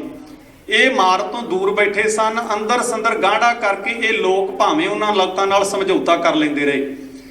ਇਹਨਾਂ ਦੇ ਇਹ ਜਿਹੜੇ ਮੇਨ ਸਥਾਨ ਸਨ, ਔਰੰਗਜ਼ੇਬ ਨੇ ਕੀ ਕੀਤਾ, ਆਪਣੇ ਵੱਲੋਂ ਐਲਾਨ ਕਰ ਦਿੱਤਾ ਕਿ ਹਿੰਦੂਆਂ ਦਾ ਅੱਜ ਤੋਂ ਬਾਅਦ ਕੋਈ ਵੀ ਵਿਦਿਆਲਾ ਨਵਾਂ ਨਹੀਂ ਬਣੇਗਾ, ਕੋਈ ਵੀ ਮੰਦਿਰ ਨਹੀਂ ਬਣੇਗਾ। ਜਦੋਂ ਕਿਸੇ ਨੇ ਸਿਰ ਨਾ ਚੱਕਿਆ, ਹੌਲੀ ਹੌਲੀ ਨੇ ਕਹਿ ਦਿੱਤਾ ਵੀ ਇਹਨਾਂ ਸਾਰਿਆਂ ਨੂੰ ਕਹਿ ਦਿੱਤਾ ਜਾਏ ਵੀ ਨਹੀਂ, ਤੁਹਾਨੂੰ ਮੌਤ ਦੇ ਘਾਟ ਉਤਾਰ ਦਿੱਤਾ ਜਾਏਗਾ, ਨਹੀਂ ਆਪਣਾ ਧਰਮ ਤਬਦੀਲ ਕਰਕੇ ਇਸਲਾਮ ਧਰਮ ਨੂੰ ਤੁਸੀਂ ਗ੍ਰਹਿਣ ਕਰੋ।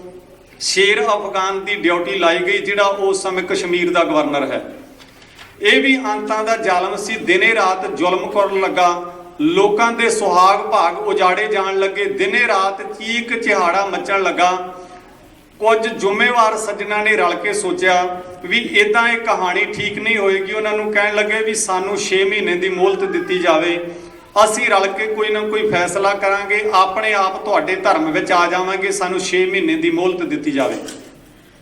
ਇਸ ਸਮੇਂ ਇਹਨਾਂ ਨੇ ਰਲ ਕੇ ਵਿਚਾਰ ਕੀਤੀ ਵੀ ਸਾਡੀ ਬਾਂਹ ਕੌਣ ਫੜ ਸਕਦਾ ਹੈ, ਸਮੇਂ ਦੀ ਹਕੂਮਤ ਨਾਲ ਟੱਕਰ ਕੌਣ ਲੈ ਸਕਦਾ ਹੈ। ਇਹਨਾਂ ਲੋਕਾਂ ਨੂੰ ਇਸ ਗੱਲ ਦਾ ਪਤਾ ਸੀ ਵੀ ਸਮੇਂ ਦੀ ਹਕੂਮਤ ਦੀ ਪਰਵਾਹ 6ਵੇਂ ਪਾਤਸ਼ਾਹ ਹਰਗੋਬਿੰਦ ਪਾਤਸ਼ਾਹ ਜੀ ਨੇ ਨਹੀਂ ਕੀਤੀ। ਜੇ ਇਸ ਦਰ ਘਰ ਨਾਲ ਕੋਈ ਅੜ ਸਕਦਾ ਹੈ ਨਾ, ਜੇ ਸਮੇਂ ਦੀ ਸਰਕਾਰ ਨਾਲ ਟੱਕਰ ਲੈ ਸਕਦਾ ਹੈ ਤਾਂ ਉਹ ਕੇਵਲ ਤੇ ਕੇਵਲ ਗੁਰੂ ਨਾਨਕ ਪਾਤਸ਼ਾਹ ਦਾ ਦਰ ਘਰ ਹੈ। ਹੁਣ ਇਹਨਾਂ ਨੇ ਸੋਚਿਆ ਜਾ ਕੇ ਫਰਿਆਦ ਕਰਨੀ ਹੈ ਤੇ ਵਿੱਚ ਨਾਲ ਕਿਹਨੂੰ ਲੈ ਕੇ ਚੱਲੀਏ ਜਿਹੜਾ ਪਾਤਸ਼ਾਹ ਜੀ ਨੂੰ ਜਾਣਦਾ ਹੋਵੇ। ਇੱਕ ਗੱਲ ਮੈਂ ਪਿਛਲੇ ਦੀਵਾਨ ਵਿੱਚ ਵੀ ਤੁਹਾਡੇ ਨਾਲ ਸਾਂਝੀ ਕੀਤੀ ਸੀ, ਭਾਵੇਂ ਅਸੀਂ ਕਈ ਵਾਰ ਭੁਲੇਖੇ ਨਾਲ ਕਹਿ ਦਿੰਦੇ ਹਾਂ। 16 ਮੁੱਖ ਪ੍ਰੀਸਟ ਤੇ 500 ਬ੍ਰਾਹਮਣਾਂ ਦਾ ਜਥਾ ਆਨੰਦਪੁਰ ਦੀ ਧਰਤੀ ਤੇ ਆਇਆ ਤੇ ਨਾਲ ਆਪਣੇ ਵੱਲੋਂ ਬੇਨਤੀ ਕਰਨ ਵਾਸਤੇ ਕਿਰਪਾ ਰਾਮ ਨੂੰ ਬੇਨਤੀ ਕੀਤੀ। ਕਿਰਪਾ ਰਾਮ ਜੀ ਆਪ ਜਨੇਊ ਧਾਰੀ ਨਹੀਂ ਸਨ, ਕਿਉਂਕਿ ਗੁਰੂ ਨਾਨਕ ਪਾਤਸ਼ਾਹ ਜੀ ਜਦੋਂ ਤੀਜੀ ਉਦਾਸੀ ਤੇ ਮਟਣ ਗਏ ਨੇ, ਉਸ ਸਮੇਂ ਬ੍ਰਹਮਦਾਸ ਨਾਂ ਦਾ ਇੱਕ ਬਜ਼ੁਰਗ ਆਉਂਦਾ ਹੈ, ਗੁਰੂ ਪਾਤਸ਼ਾਹ ਜੀ ਤੋਂ ਪ੍ਰਭਾਵਿਤ ਹੋ ਕੇ ਸਿੱਖੀ ਧਾਰਨ ਕਰਦਾ ਹੈ। ਫਿਰ ਗੁਰੂ ਨਾਨਕ ਪਾਤਸ਼ਾਹ ਜੀ ਤੋਂ ਮਗਰੋਂ ਜਦੋਂ 6ਵੇਂ ਪਾਤਸ਼ਾਹ ਕਸ਼ਮੀਰ ਦੀ ਧਰਤੀ ਤੇ ਗਏ ਨੇ, ਇਸੇ ਬ੍ਰਹਮਦਾਸ ਦਾ ਪੁੱਤਰ ਨਰੈਣ ਦਾਸ ਉਹਨੂੰ ਮੰਜੀਦਾਰ ਪਾਤਸ਼ਾਹ ਜੀ ਥਾਪ ਕੇ ਆਉਂਦੇ ਨੇ। ਇੱਥੇ ਹੀ ਬਸ ਨਹੀਂ, 8ਵੇਂ ਪਾਤਸ਼ਾਹ ਜੀ ਦੇ ਸਮੇਂ ਭਾਈ ਅੜੂ ਰਾਮ ਜੀ ਵੀ 8ਵੇਂ ਤੇ 9ਵੇਂ ਪਾਤਸ਼ਾਹ ਦੇ ਹਜੂਰ ਰਹਿੰਦੇ ਨੇ। ਗੁਰੂ ਪਾਤਸ਼ਾਹ ਜੀ ਦੇ ਕੁਝ ਸਮਾਂ ਦੀਵਾਨ ਵੀ ਰਹੇ ਨੇ। ਤੇ ਪੰਡਿਤ ਕਿਰਪਾ ਰਾਮ ਗੁਰੂ ਪਾਤਸ਼ਾਹ ਜੀ ਨੂੰ ਸੰਸਕ੍ਰਿਤ ਵੀ ਪੜ੍ਹਾਉਂਦੇ ਰਹੇ ਨੇ। ਇਹ ਪਰਿਵਾਰ ਇੰਨੇ ਲੰਮੇ ਸਮੇਂ ਤੋਂ ਗੁਰੂ ਦੇ ਦਰ ਘਰ ਨਾਲ ਜੁੜਿਆ ਹੋਇਆ ਹੈ। ਦੂਜੇ ਪਾਸੇ ਜਿਨ੍ਹਾਂ ਸਿੱਖਾਂ ਦੀ ਗੱਲ ਅਸੀਂ ਅੱਜ ਕਰਨੀ ਹੈ ਨਾ, ਭਾਈ ਸਤੀਦਾਸ ਤੇ ਮਤੀਦਾਸ, ਇਹ ਵੀ ਬ੍ਰਾਹਮਣ ਪਰਿਵਾਰ ਵਿੱਚੋਂ ਸਨ।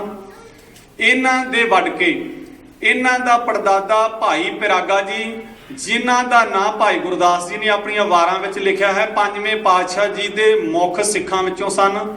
ਅਤੇ ਇਹਨਾਂ ਦੀ ਸਕੀ ਭੈਣ, ਇਹਨਾਂ ਦੀ ਆਪਣੀ ਸਕੀ ਭੈਣ ਅੜੂ ਰਾਮ ਦੇ ਘਰ ਵਿਆਹੀ ਹੋਈ ਸੀ, ਜਿਹੜੀ ਕਿਰਪਾ ਰਾਮ ਹੁਣਾਂ ਦੀ ਮਾਤਾ ਸੀ।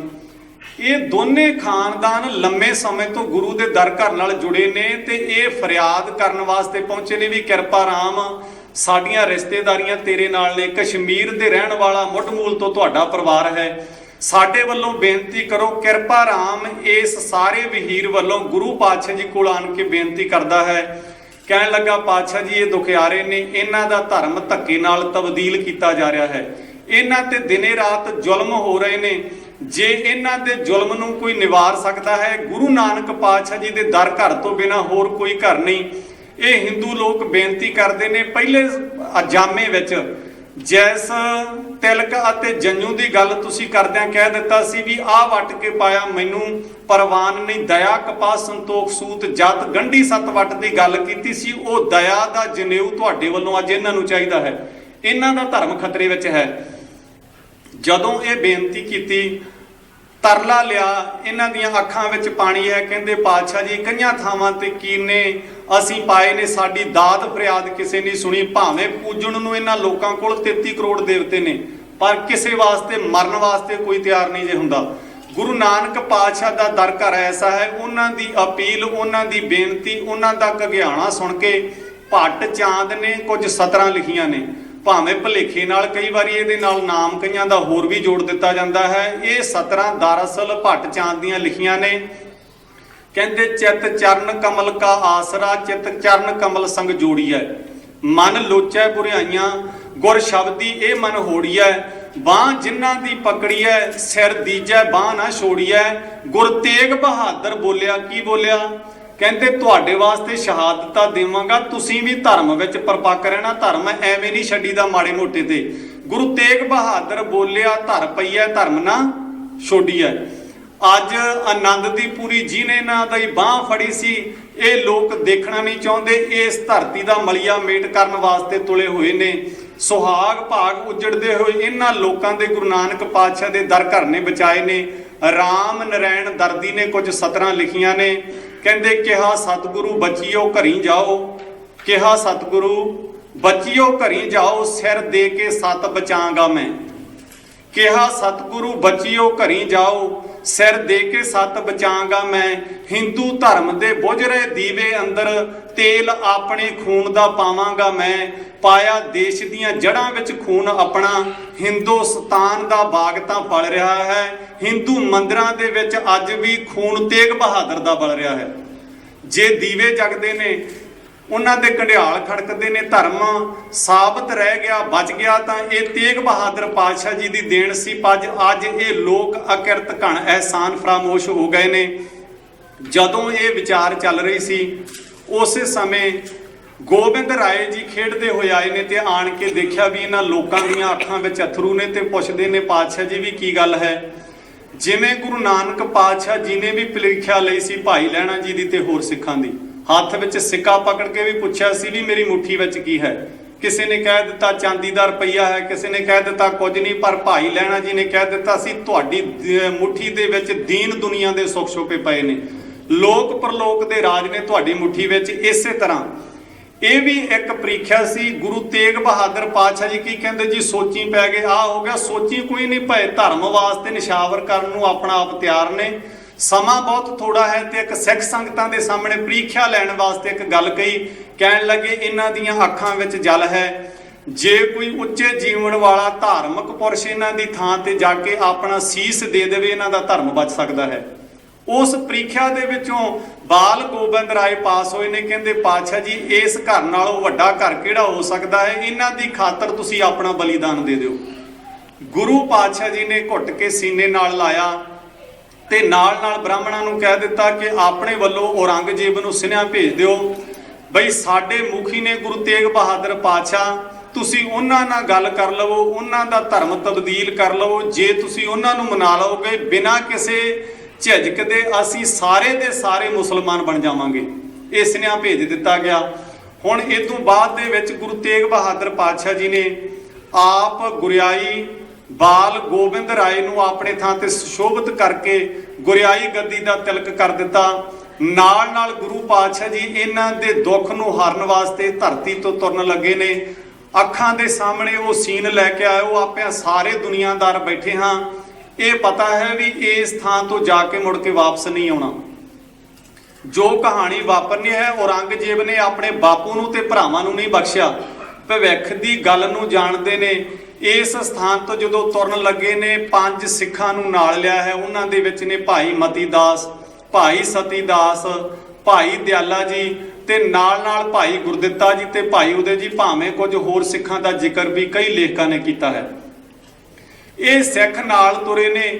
ਇਹ ਉਹ ਗੁਰੂ ਕੇ ਸੂਰਮੇ ਨੇ। ਦੁਨੀਆ ਉੱਤੇ ਲੜ ਕੇ ਮਰਨ ਵਾਲੇ ਸੂਰਮੇ ਕਈ ਹੋਏ ਨੇ। ਕਹਿੰਦੇ ਸੂਰੇ ਇਹ ਨਾ ਆਖੀਏ ਭਿੜ ਮਰੈ ਫਿਰ ਜੂਨੀ ਪਾਹੇ, ਲੜ ਭਿੜ ਕੇ ਮਰਨ ਵਾਲੇ ਸੂਰਮੇ ਕਈ ਹੋਏ ਨੇ। ਪਰ ਗੁਰੂ ਦੇ ਦਰ ਘਰ ਦਾ ਸੂਰਮਾ ਕਿਹੜਾ ਹੈ? ਜਾ ਕੋ ਹਰ ਰੰਗ ਲਾਗੋ ਇਸ ਯੁਗ ਮੈਂ, ਸੋ ਕਹੀਅਤ ਹੈ ਸੂਰਾ, ਆਤਮ ਜਿਣੈ ਸਗਲ ਵਸ ਤਾਕੈ, ਜਾ ਕਾ ਸਤਿਗੁਰ ਪੂਰਾ। ਗੁਰੂ ਦੇ ਦਰ ਘਰ ਦੇ ਵਿੱਚ ਉਹ ਸੂਰਮਾ ਹੈ ਜਿਨ ਮਿਲ ਮਾਰੇ ਪੰਜ ਸੂਰਬੀਰ, ਐਸੋ ਕੌਣ ਬਲੀ ਰੇ। ਉਹ ਇੰਨੇ ਉੱਚੇ ਜੀਵਨ ਵਾਲੇ ਯੋਧੇ ਜਿਹੜੇ ਨੇ ਸਿੱਖ, ਉਹ ਵੀ ਨਾਲ ਤੁਰੇ ਨੇ। ਹੁਣ ਸਿੱਖ ਸੰਗਤਾਂ ਵੀ ਗਮਗੀਨ ਹੋਈਆਂ ਖੜੀਆਂ ਨੇ। ਅੱਖਾਂ ਦੇ ਵਿੱਚ ਸਾਰੀਆਂ ਦੇ ਅਥਰੂ ਨੇ। ਪਤਾ ਹੈ ਵੀ ਜਾ ਕੇ ਕੀ ਭਾਣਾ ਵਾਪਰ ਸਕਦਾ ਹੈ। ਇੱਕ ਪਾਸੇ ਮਾਤ ਨਾਨਕੀ ਗੁਰੂ ਤੇਗ ਬਹਾਦਰ ਪਾਤਸ਼ਾਹ ਜੀ ਦੇ ਮਾਤਾ ਵੀ ਖੜੇ ਹੋਏ ਨੇ। ਮਾਤਾ ਗੁਜਰੀ ਜੀ ਵੀ ਖੜੇ ਹੋਏ ਨੇ ਗੁਰੂ ਪਾਤਸ਼ਾਹ ਜੀ ਦੇ ਮਹਿਲ। ਇੱਕ ਪਾਸੇ ਗੋਬਿੰਦ ਰਾਏ ਜੀ ਖੜੇ ਹੋਏ ਨੇ। ਗੁਰੂ ਪਾਤਸ਼ਾਹ ਜੀ ਤੁਰਨ ਲੱਗੇ ਨੇ। ਜਾਂਦਿਆਂ ਹੋਇਆਂ ਪਹਿਲਾਂ ਮਾਤ ਨਾਨਕੀ ਦੇ ਚਰਨਾਂ ਨੂੰ ਹੱਥ ਲਾਇਆ। ਮਾਤਾ ਨੇ ਦੋਨਾਂ ਹੱਥਾਂ ਨਾਲ ਆਸ਼ੀਰਵਾਦ ਦਿੱਤਾ ਅਤੇ ਅੱਖਾਂ ਦੇ ਵਿੱਚ ਕੁਝ ਵੈਰਾਗ ਦਾ ਜਲ ਹੈ। ਪਾਤਸ਼ਾਹ ਜੀ ਕਹਿਣ ਲੱਗੇ, ਗੁਰੂ ਪਿਤਾ ਕਹਿ ਗਏ ਸਨ ਤੇਰੇ ਪੁੱਤਰ ਨੇ ਉਹ ਵੱਡੇ ਕਾਰਨਾਮੇ ਕਰਨੇ ਨੇ ਜਿਹੜਾ ਦੁਨੀਆ ਦਾ ਪੁਰਸ਼ ਕੋਈ ਕਰ ਨਹੀਂ ਸਕਦਾ। ਮਾਤਾ, ਇਹ ਦੇਹਾਂ ਦਾ ਮਿਲਾਪ ਪਾਣੀ ਦੇ ਕੱਖਾਂ ਵਰਗਾ ਹੈ। ਅਸੀਂ ਇੱਕ ਦਰਖਤ ਤੇ ਬੈਠੇ ਹੋਏ ਜਾਨਵਰਾਂ ਵਾਂਗ ਰਹਿਣ ਬਸੇਰਾ ਕਰਕੇ ਇਸ ਧਰਤੀ ਤੋਂ ਚਲੇ ਜਾਣਾ ਹੈ। ਮਾਤਾ ਜੀ ਭਾਣੇ ਤੇ ਰਜਾ ਵਿੱਚ ਰਹਿਣਾ। ਅੱਗੇ ਜਾ ਕੇ ਖੜੇ ਹੋਏ ਨੇ ਮਾਤਾ ਗੁਜਰੀ ਜੀ, ਉਹਨਾਂ ਦੇ ਕੋਲ ਖੜੇ ਹੋਏ ਨੇ। ਜਾ ਕੇ ਉਹਨਾਂ ਨੂੰ ਵੀ ਕਹਿ ਦਿੱਤਾ ਵੀ ਔਰੰਗਜ਼ੇਬ ਦੀ ਤਵਸਬੀ ਨੀਤੀ ਹੈ, ਮੈਂ ਬਲੀਦਾਨ ਦੇ ਦੇਣਾ ਹੈ ਤੇ ਹੋ ਸਕਦਾ ਹੈ ਉਹਦੀ ਪਿਆਸ ਕੇਵਲ ਇਸ ਕੁਰਬਾਨੀ ਨਾਲ ਨਾ ਮਿਟੇ, ਬਹੁਤ ਸਾਰੀਆਂ ਕੁਰਬਾਨੀਆਂ ਵੀ ਦੇਣੀਆਂ ਪੈ ਸਕਦੀਆਂ ਨੇ। ਮਾਤ ਗੁਜਰੀ ਜੀ ਕਹਿਣ ਲੱਗੇ, ਏਡੀ ਵੱਡੀ ਪ੍ਰੀਖਿਆ, ਇਹ ਸਬਕ ਮੈਨੂੰ ਨਹੀਂ ਪੜਾਇਆ। ਪਾਤਸ਼ਾਹ ਜੀ ਕਹਿਣ ਲੱਗੇ, ਸਮਾਂ ਬਹੁਤ ਥੋੜਾ ਹੈ, ਪਰ ਫਿਰ ਵੀ ਮੈਂ ਆਪਣਾ ਸੀਸ ਦਿੱਲੀ ਦੀ ਧਰਤੀ ਤੋਂ ਇੱਥੇ ਪਹੁੰਚਾਵਾਂਗਾ। ਕਹਿੰਦੇ ਮੇਰੇ ਸੀਸ ਨੂੰ ਦੇਖ ਕੇ ਉਹਦੇ ਤੋਂ ਇਹ ਸਬਕ ਤੁਸੀਂ ਪੜ੍ਹ ਲੈਣਾ। ਮਾਤ ਗੁਜਰੀ ਜੀ ਵੀ ਖੜੇ ਨੇ, ਕੋਲ ਗੋਬਿੰਦ ਰਾਏ ਜੀ ਖੜੇ ਨੇ। ਉਹਨਾਂ ਨੂੰ ਘੁੱਟ ਕੇ ਸੀਨੇ ਨਾਲ ਲਾਇਆ। ਸੰਗਤਾਂ ਨੂੰ ਕਿਹਾ ਕਿ ਜਿਵੇਂ ਬਾਲ ਗੋਬਿੰਦ ਰਾਏ ਅੱਜ ਤੋਂ ਜਿਹੜੇ ਗੁਰੂ ਬਣ ਗਏ ਨੇ, ਇਹਨਾਂ ਦੇ ਆਖੇ ਲੱਗ ਕੇ ਚੱਲਣਾ ਹੈ। ਦੁਨੀਆ ਦਾ ਹਰ ਮਨੁੱਖ ਚਾਹੁੰਦਾ ਹੈ ਵੀ ਮੇਰਾ ਘਰ ਪਰਿਵਾਰ ਬਚ ਜਾਵੇ, ਦੁਨੀਆ ਦੇ ਲੋਕ ਉਜੜ ਜਾਣ। ਅਸੀਂ ਆਪਣਾ ਘਰ ਬਚਾਉਂਦੇ ਹਾਂ, ਘਰ ਲਈ ਬਚਾਉਂਦੇ ਹਾਂ, ਪੁੱਤ ਧੀਆਂ ਨੂੰ ਬਚਾਉਂਦੇ ਹਾਂ, ਪੁੱਤਾਂ ਧੀਆਂ ਲਈ ਬਚਾਉਂਦੇ ਹਾਂ। ਧੰਨ ਨੇ ਗੁਰੂ ਤੇਗ ਬਹਾਦਰ ਪਾਤਸ਼ਾਹ ਜੀ, ਜਿਨ੍ਹਾਂ ਨੂੰ ਪਤਾ ਹੈ ਵੀ ਸ਼ਹਾਦਤ ਦੇ ਜਾਮ ਪੀਣੇ ਨੇ ਤੇ ਅੱਗੇ ਕਈ ਕੁਰਬਾਨੀਆਂ ਹੋਣੀਆਂ ਨੇ। ਨਾ ਆਪਣਾ ਆਪ ਬਚਾਇਆ, ਨਾ ਆਪਣਾ ਘਰ ਬਚਾਇਆ, ਨਾ ਘਰ ਲਈ ਬਚਾਇਆ, ਨਾ ਪਰਿਵਾਰ ਬਚਾਇਆ, ਨਾ ਪਰਿਵਾਰ ਲਈ ਬਚਾਇਆ। ਸਾਰਿਆਂ ਨੂੰ ਧਰਵਾਸ ਦੇ ਕੇ ਇਸ ਥਾਂ ਤੋਂ ਤੁਰੇ ਨੇ, ਜਿਨ੍ਹਾਂ ਦੀ ਬਾਬਤ ਅਰਦਾਸ ਦੇ ਵਿੱਚ ਆਪਾਂ ਨਿਤ ਕਹਿੰਦੇ ਹਾਂ, ਤੇਗ ਬਹਾਦਰ ਸਿਮਰਿਆ ਘਰ ਨੌ ਨਿਧ ਆਵੈ, ਧਾਏ ਸਭ ਥਾਈਂ ਹੋਏ ਸਹਾਏ। ਰਸਤੇ ਵਿੱਚ ਪ੍ਰਚਾਰ ਕਰਦੇ ਗਏ ਨੇ। ਪਟਿਆਲੇ ਦੇ ਕੋਲ ਸੈਫੁਦੀਨ ਫਕੀਰ ਜਿਹੜਾ ਦਿਨੇ ਰਾਤ ਪਾਤਸ਼ਾਹ ਜੀ ਨੂੰ ਯਾਦ ਕਰਦਾ ਹੈ, ਉਹਦੇ ਕੋਲ ਪਹੁੰਚੇ ਨੇ। ਕੁਝ ਦਿਨ ਇਹਦੇ ਕੋਲ ਟਿਕੇ ਨੇ। ਇਸ ਥਾਂ ਤੋਂ ਚੱਲਦੇ ਹੋਏ ਪਾਤਸ਼ਾਹ ਜੀ ਆਗਰੇ ਦੀ ਧਰਤੀ ਤੇ ਪਹੁੰਚੇ ਨੇ। ਇਸ ਥਾਂ ਤੇ ਗੁਰੂ ਪਾਤਸ਼ਾਹ ਜੀ ਇੱਕ ਮਾਤਾ ਜਿਹੜੀ ਦਿਨੇ ਰਾਤ ਯਾਦ ਕਰਦੀ ਹੈ, ਘਰੋਂ ਗਰੀਬ ਹੈ, ਸੋਚਦੀ ਹੈ ਪਾਤਸ਼ਾਹ ਜੀ ਕਦੇ ਨਾ ਕਦੇ ਇਸ ਇਲਾਕੇ ਵਿੱਚ ਆਉਣ, ਮੈਨੂੰ ਵੀ ਦਰਸ਼ਨ ਦੇ ਕੇ ਨਿਹਾਲ ਕਰਨੇ ਨੇ। ਹੱਥਾਂ ਨਾਲ ਕਹਿੰਦੇ ਸੂਤ ਕੱਤਿਆ ਤੇ ਚੋਲੇ ਦਾ ਕੱਪੜਾ ਤਿਆਰ ਕਰਕੇ ਰੱਖਿਆ ਹੈ। ਦਿਨੇ ਰਾਤ ਯਾਦ ਕਰਦੀ। ਇਹਦਾ ਨਾਂ ਡਾਕਟਰ ਫੌਜਾ ਸਿੰਘ ਨੇ ਮਾਈ ਜੱਸੀ ਤੇ ਭਗਵੰਤੀ ਕਰਕੇ ਵੀ ਲਿਖਿਆ ਹੈ। ਅਰਦਾਸਾਂ ਕਰਦੀ ਹੈ। ਗੁਰੂ ਪਾਤਸ਼ਾਹ ਜੀ ਉਹਦੀ ਅਰਦਾਸ ਪੂਰੀ ਕਰਦਿਆਂ ਹੈ ਉਹਦੇ ਘਰ ਵਿੱਚ ਚਲੇ ਗਏ ਨੇ। ਭਾਵੇਂ ਉਹ ਘਰੋਂ ਗਰੀਬ ਹੈ, ਪਰ ਪਾਤਸ਼ਾਹ ਜੀ ਇਹ ਦਰਸਾਉਣਾ ਚਾਹੁੰਦੇ ਨੇ, ਨੀਚਾਂ ਅੰਦਰ ਨੀਚ ਜਾਤ, ਨੀਚੀ ਹੂੰ ਅਤ ਨੀਚ, ਨਾਨਕ ਤਿਨ ਕੈ ਸੰਗ ਸਾਥ ਵੱਡਿਆਂ ਸਿਉ ਕਿਆ, ਰੀਸ ਉਹਨੂੰ ਵੀ ਨਿਹਾਲ ਕੀਤਾ, ਉਹਦੇ ਕੱਪੜੇ ਪ੍ਰਵਾਨ ਕੀਤੇ। ਇਸੇ ਥਾਂ ਤੇ ਹੀ ਇੱਕ ਆਜੜੀ ਅਰਦਾਸਾਂ ਕਰਦਾ ਹੈ, ਮੈਂ ਘਰੋਂ ਗਰੀਬ ਹਾਂ, ਬੱਚੀ ਦਾ ਵਿਆਹ ਕਰਨਾ ਹੈ, ਜੇ ਕਿਤੇ ਗੁਰੂ ਤੇਗ ਬਹਾਦਰ ਪਾਤਸ਼ਾਹ ਇਸ ਇਲਾਕੇ ਵਿੱਚ ਆ ਜਾਣ, ਮੇਰੇ ਰਾਹੀਂ ਉਹਨਾਂ ਦੀ ਗ੍ਰਿਫਤਾਰੀ ਹੋ ਜਾਵੇ, ਮੈਨੂੰ ਇਨਾਮ ਮਿਲ ਜਾਵੇ, ਮੇਰਾ ਵੀ ਕਾਰਜ ਸੌਰ ਜਾਵੇ।